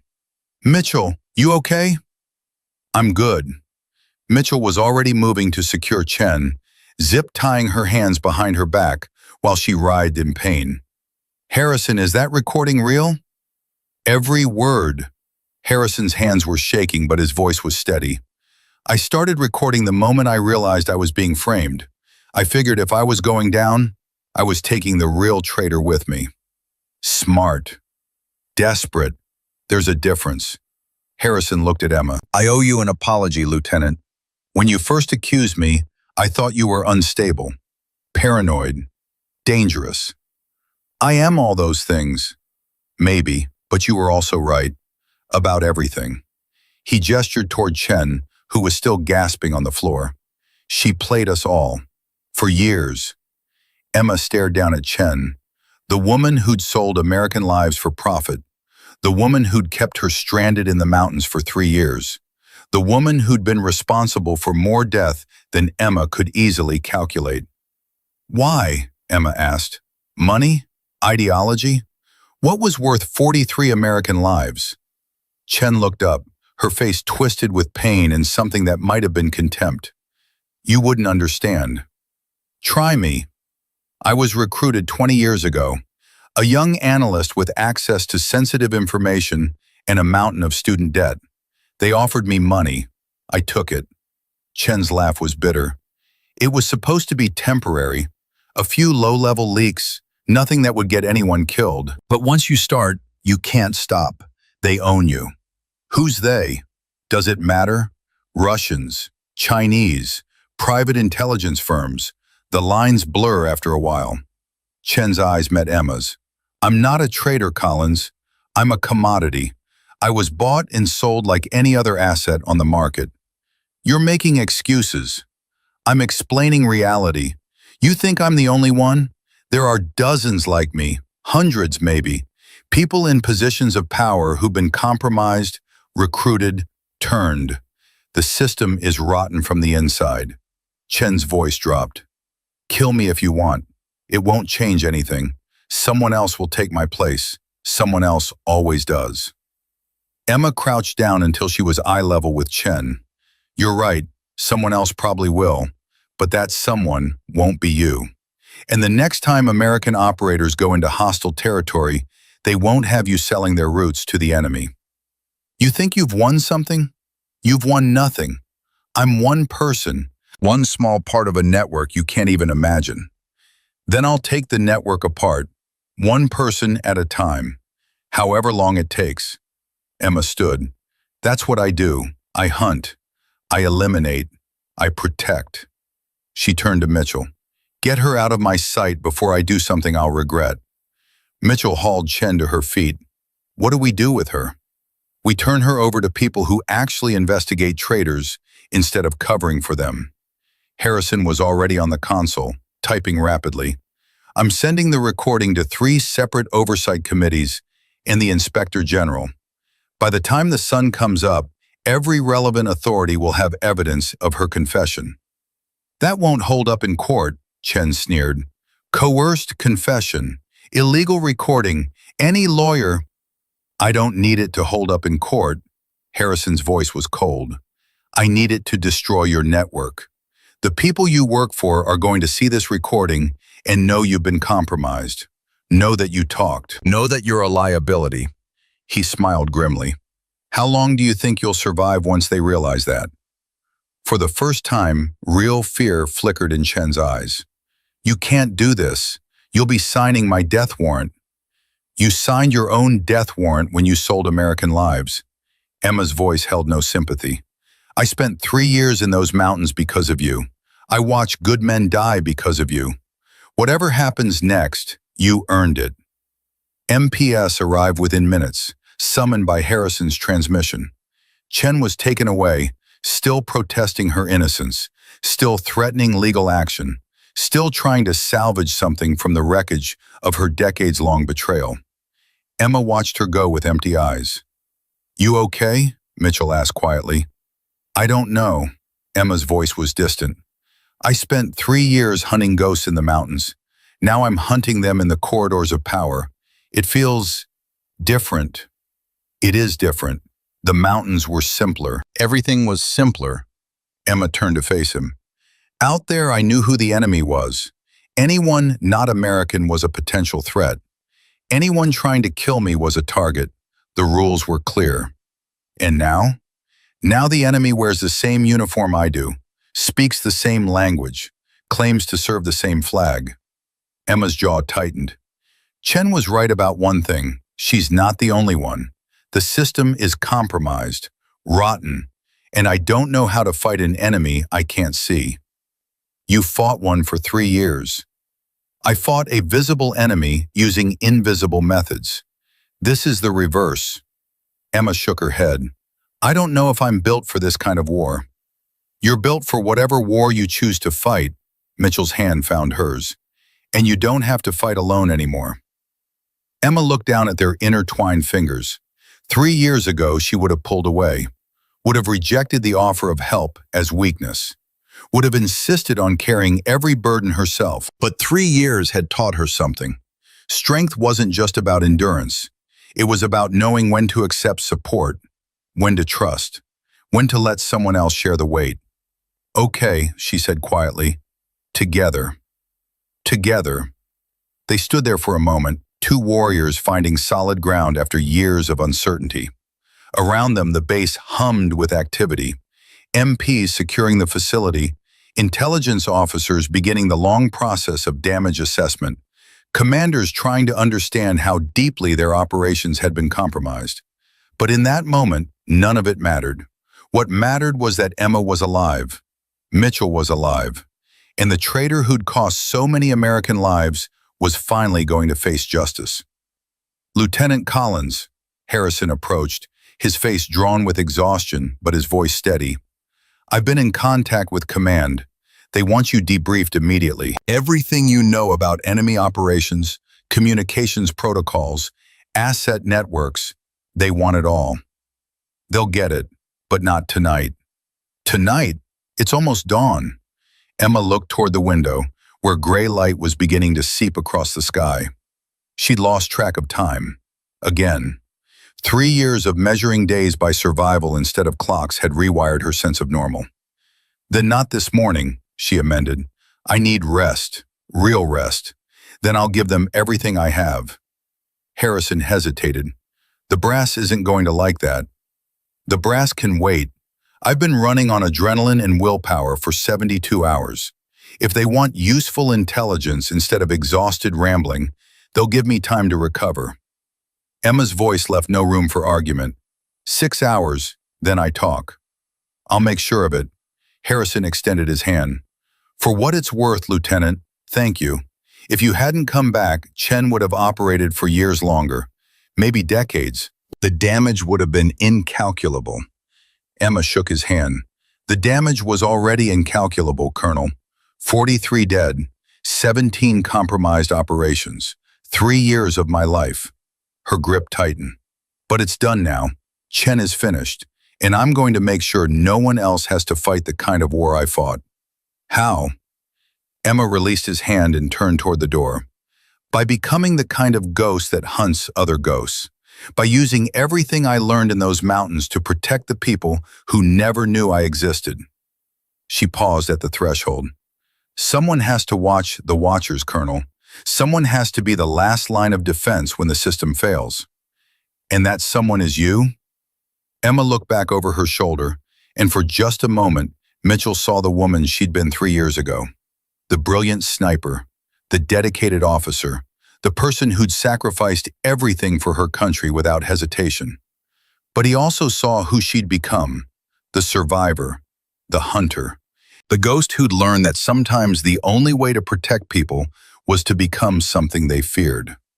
I'm Phantom, she said simply, and phantoms do the jobs no one else can do. She walked out into the coming dawn, and somewhere in the mountains behind them, 34 bodies lay in the snow, a testament to what happened when one ghost decided to protect her own. The war was over, but Emma Collins knew the truth. The war was never really over. It just changed forms, and she would be ready. The helicopter's rotors were a distant thunder when the first explosion lit up the night sky behind them. Mitchell stopped at the edge of the extraction point, turning back toward the mountains that had swallowed Emma 3 years ago. Orange flames bloomed against the darkness, followed seconds later by the sound of the blast rolling across the frozen landscape. That's the command post, Lawson said quietly. Another explosion, then another. The systematic destruction of everything the enemy had built in this sector over the past decade. She's not just eliminating them, Webb realized. She's erasing them. Mitchell watched the distant fires, his chest tight with emotions he couldn't name. Somewhere in that chaos, Emma was fighting her final battle. Alone. The way she'd fought for 3 years. The way she'd chosen to fight. Chief, Martinez's voice was gentle. Helicopter's 3 minutes out. We need to move to the clearing. Mitchell didn't move. Chief? She said she was coming back, he said, more to himself than to his team. She said she was coming home. And she will. But we need to be alive for her to come home to. Dr. Hayes was already moving toward the extraction point, her scientific mind focused entirely on survival now. The team followed, weapons ready, eyes scanning the tree line for any threat that might have slipped through Emma's deadly net. Mitchell was the last to move. He took one final look at the burning mountains, whispered something that might have been a prayer, and turned away. The helicopter appeared over the ridge exactly on schedule, its lights cutting through the pre-dawn darkness like a promise of salvation. The pilot was good, bringing the bird down fast and clean despite the challenging terrain. Go, go, go, Lawson shouted, ushering Dr. Hayes toward the open door. The team loaded in rapid succession. Martinez first, then Webb, then Torres, then Chen, then Kowalski. Lawson grabbed the scientist and practically threw her inside before climbing in himself. Mitchell remained on the ground. Chief, Lawson shouted over the rotor wash. Chief, we need to go. She said she was coming back. And she will, but not if we're dead. The pilot's voice crackled over the radio. Chief, I've got enemy movement 2 clicks south. We need to lift in 60 seconds or we're not lifting at all. Mitchell's eyes swept the tree line. Nothing, no movement, no sign of life. Come on, Emma, come on. 45 seconds. The fires on the distant mountain were spreading now, consuming everything in their path. If Emma was still in that inferno, if she hadn't made it out before the explosions. 30 seconds. Chief! Lawson's voice was desperate now. Ryan, we have to go. Mitchell's hand found the helicopter's door frame. His feet found the skid, but his eyes stayed locked on the tree line, searching for any sign of the woman who'd saved his life 3 times and broken his heart once. 15 seconds. Lifting in 10, the pilot announced. Whether you're aboard or not, Chief. Mitchell pulled himself into the helicopter. The bird began to rise, and then a voice crackled over the old frequency, weak but unmistakable. "You were going to leave without saying goodbye?" Mitchell lunged for the cockpit. "Hold! Hold the bird!" "Chief, we can't." "I said hold!" The pilot cursed, but leveled out, hovering 15 feet off the ground. Mitchell grabbed the doorframe and leaned out, scanning the tree line with desperate eyes. Nothing. Nothing. Then movement. A figure emerging from the shadows at the edge of the clearing, moving slowly, deliberately, like someone who'd been running on nothing but willpower for far too long. Emma Collins walked out of the darkness and into the light of the helicopter's floods. She looked like death walking. Her ghillie suit was torn and burned in places. Her face was smeared with smoke and blood, some of it hers, most of it not. Her rifle was slung across her back, the barrel still hot enough to shimmer in the cold air. But she was walking. She was alive. She was coming home. "Lower the bird," Mitchell shouted. "Get us down there." "Chief, we've got incoming." "I don't care. Lower the damn bird." The pilot dropped them to 5 feet. Mitchell jumped before the skids touched the snow, hitting the ground hard and running toward Emma before he'd even found his balance. She stopped walking when he reached her. Just stopped, standing there in the snow, looking at him with eyes that had seen 3 years of hell and somehow found their way back. "You came back," Mitchell said, his voice cracking. "I told you I would. You told me a lot of things. 3 years ago, you told me you'd catch up. You told me to go home. You told me... I told you what you needed to hear to survive." Emma's voice was steady, but there was something beneath it, something fragile that she was working very hard to hide. "If I'd told you the truth, you would have stayed, and you would have died." "What truth?" "That I wasn't planning to make it out, that I'd made my peace with dying on that ridge." She paused. "What I didn't plan was surviving. What I didn't plan was waking up in an enemy camp, realizing they wanted me alive for questioning." "Emma, they tried to break me, Ryan. For weeks they tried. And when they couldn't break me, they decided I was useless. They were going to execute me." A ghost of a smile crossed her face. "They underestimated how motivated a woman can be when she's angry. You escaped."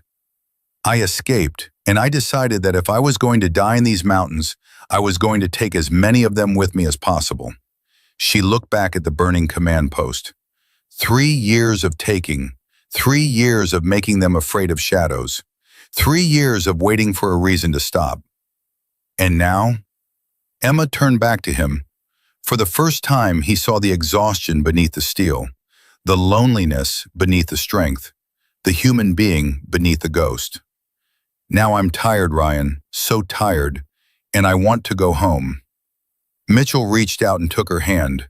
She flinched at the contact. 3 years without human touch had made her wary of it, but she didn't pull away. "Then let's go home." They walked toward the helicopter together. Mitchell helped her climb aboard, his hand steady on her arm as she found her footing on the skid. The team made room for her, their faces a mixture of awe and disbelief. This woman, this legend, this ghost who'd been declared dead and had chosen to haunt the mountains that killed her. She was real. She was here. She was one of them again. The helicopter lifted off, banking hard toward friendly territory as the first rays of dawn broke over the horizon. Emma settled into a seat, closing her eyes immediately. The adrenaline that had kept her going for the past 72 hours, hell, for the past 3 years, was finally fading. In its absence, there was only exhaustion so profound it felt like dying. "Ma'am," Lawson's voice was hesitant, almost reverential. "That assault on the command post? We monitored the radio traffic. 37 confirmed kills in under 20 minutes. In the dark, alone. I've never seen anything like it." Emma opened one eye. "You never will again. That's the point of being the best. If others could do it, I wouldn't be special." "How did you survive? 3 years in hostile territory, no support, no supplies, no..." "I survived because dying wasn't an option I was willing to accept." She closed her eye again. Now please stop talking. I've been having conversations with myself for 3 years, and I've discovered I'm very boring company. I'd like to enjoy the silence." Martinez snorted despite herself. Webb looked away, blinking rapidly. Even Dr. Hayes, who'd been through more trauma in the past 12 hours than most people experience in a lifetime, seemed moved by the woman sitting across from her. Mitchell sat next to Emma as the helicopter carried them towards safety. He wanted to say 1,000 things, wanted to apologize for leaving her, wanted to thank her for saving them, wanted to ask her what the hell she'd been thinking, staying alone in those mountains for 3 goddamn years. Instead, he said, "For what it's worth, I never stopped looking for you. Every intelligence brief, every mission report, every whisper of unusual sniper activity in this region. I looked for signs that you were still alive." Emma didn't open her eyes. "I know. I watched you." "You watched me?" "Every operation that came through my sector for the past 3 years. I watched them all, hoping one of them would be you." A pause. Hoping and dreading, because I knew that if you came back, I'd have to make a choice. What choice? Whether to stay a ghost or become human again. She finally opened her eyes, meeting his gaze with an intensity that made him feel like he was looking directly into the sun. "Being a ghost is easier, Ryan. Ghosts don't feel. They don't remember.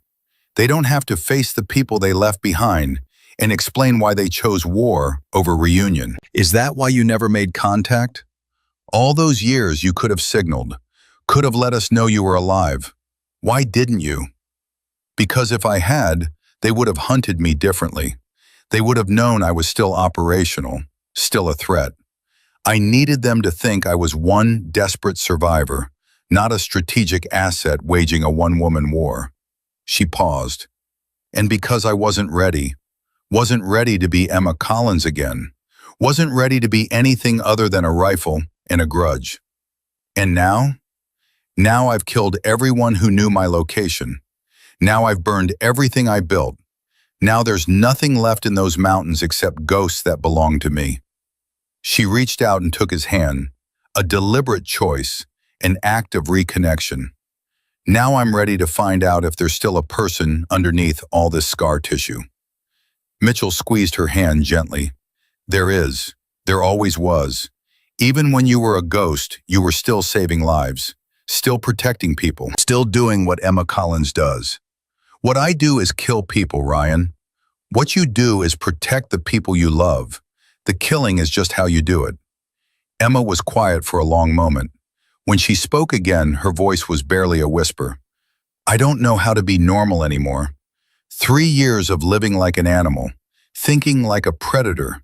I don't know how to walk into a grocery store.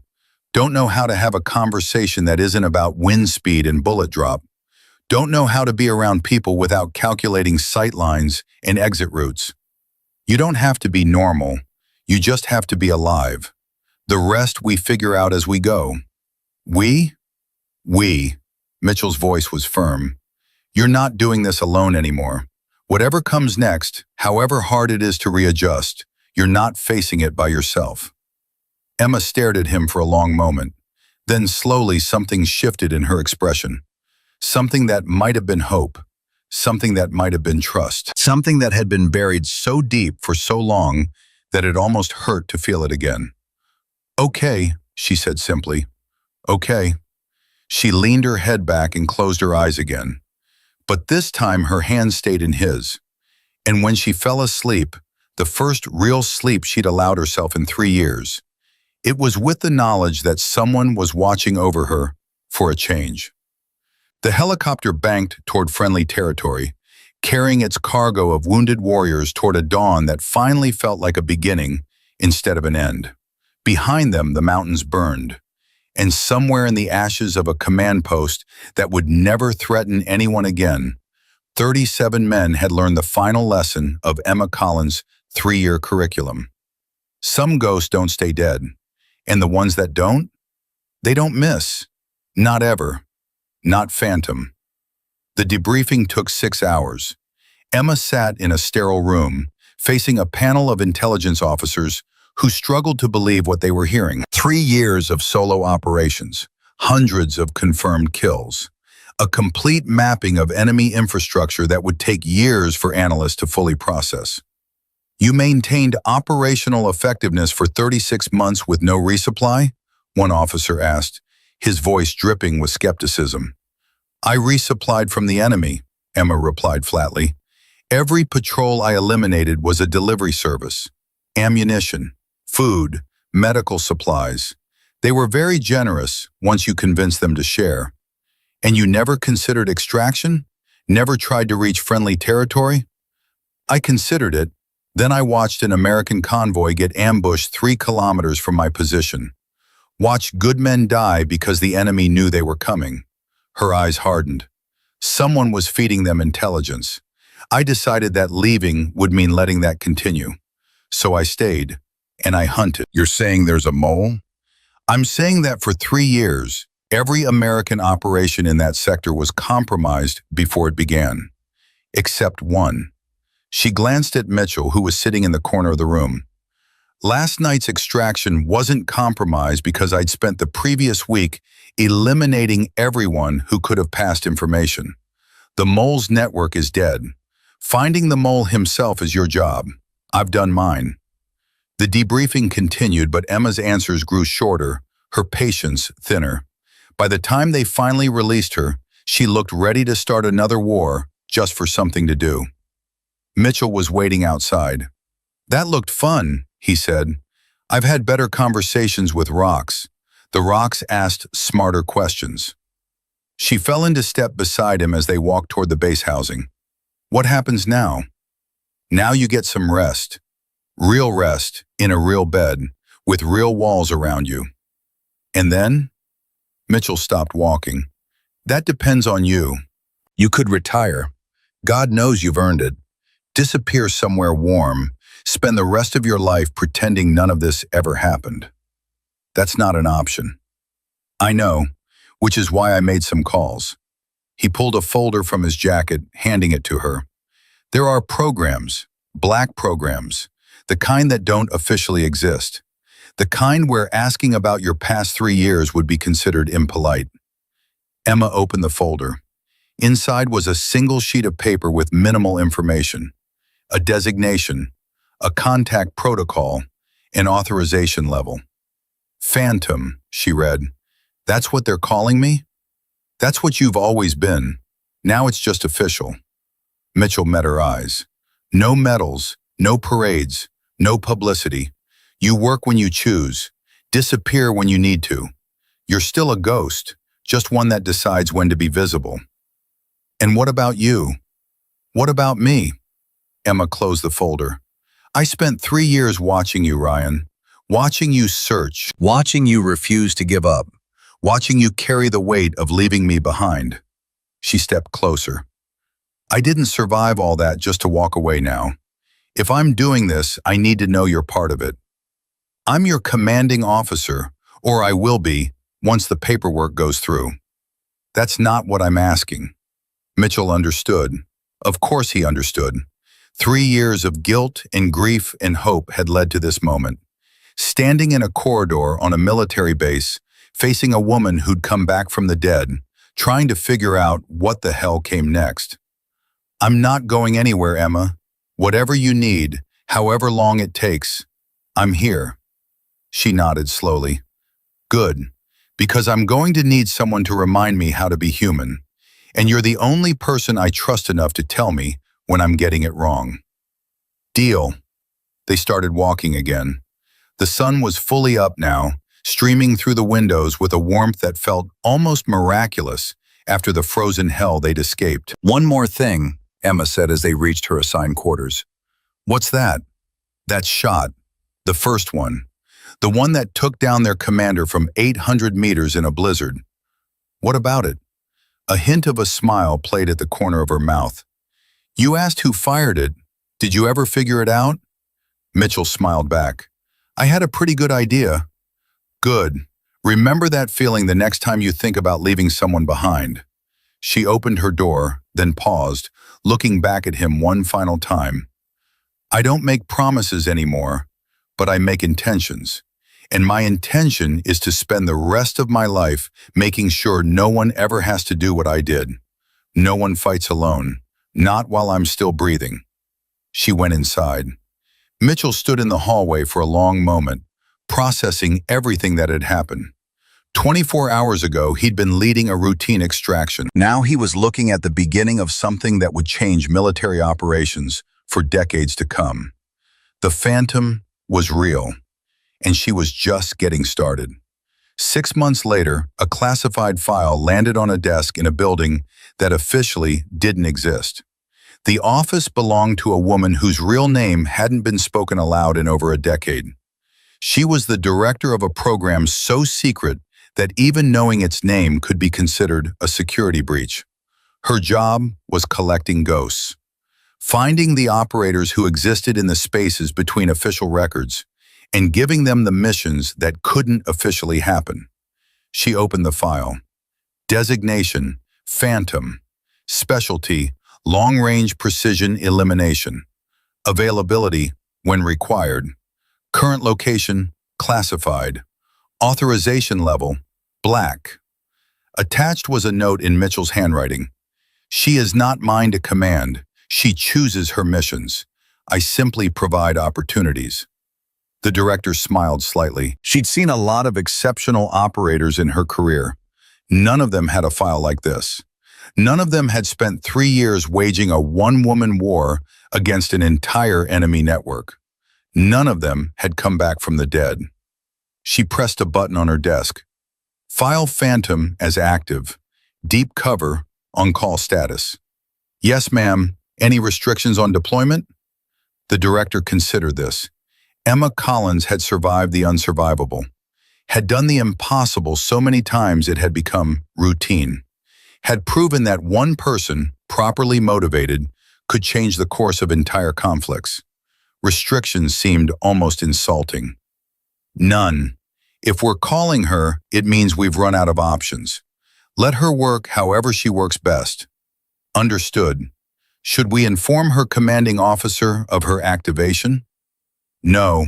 Phantom knows when she's needed. She'll appear when the time is right. The file went into a secure drawer alongside others marked Spectre, Wraith, Widow, and a dozen more code names for operators who existed between the lines. A collection of ghosts for impossible operations. And now they had one more. The drawer locked. Somewhere in the world, in a place no satellite could find, a woman with blonde hair and blue eyes was cleaning her rifle. The weapon was an extension of her body now, as familiar as her own heartbeat. 3 years of war had forged her into something new, something harder, something that could never truly go back to what she'd been before. But she'd found something else in those mountains, something she'd thought was lost forever. A reason to keep fighting, a reason to come back, a reason to believe that even ghosts could find their way home. Her phone buzzed, a message from Mitchell. Dinner tonight? There's a place downtown that serves terrible coffee and excellent pie. Thought you might want to practice being normal. Emma smiled. The expression still felt strange on her face, like wearing clothes that didn't quite fit, but it was getting easier, day by day, conversation by conversation, one small step at a time back toward humanity. She typed back, I'll be there, but if the coffee is really that bad, I'm blaming you. She set down the phone and looked out the window at a world that had moved on without her. A world she was slowly learning to rejoin. A world that had no idea that its safety depended on people like her, watching from the shadows, waiting to pull the trigger when no one else could. The ghosts that protected the living, the phantoms that kept the darkness at bay, the warriors who came home, not because the war was over, but because they'd finally won the right to choose their own battles. Emma picked up her rifle one last time, running her hand along the familiar metal. This weapon had been her only companion for 3 years, her only friend, her only voice. Now she had other voices, other friends, other reasons to keep breathing. But the rifle would always be there, waiting, ready, because that's what phantoms do. They wait in the shadows until they're needed.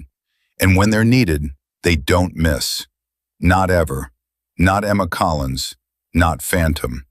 The shot that echoed through the mountains that night 3 years ago had asked a question. Who fired that shot? Now the world had its answer, and the world would never forget.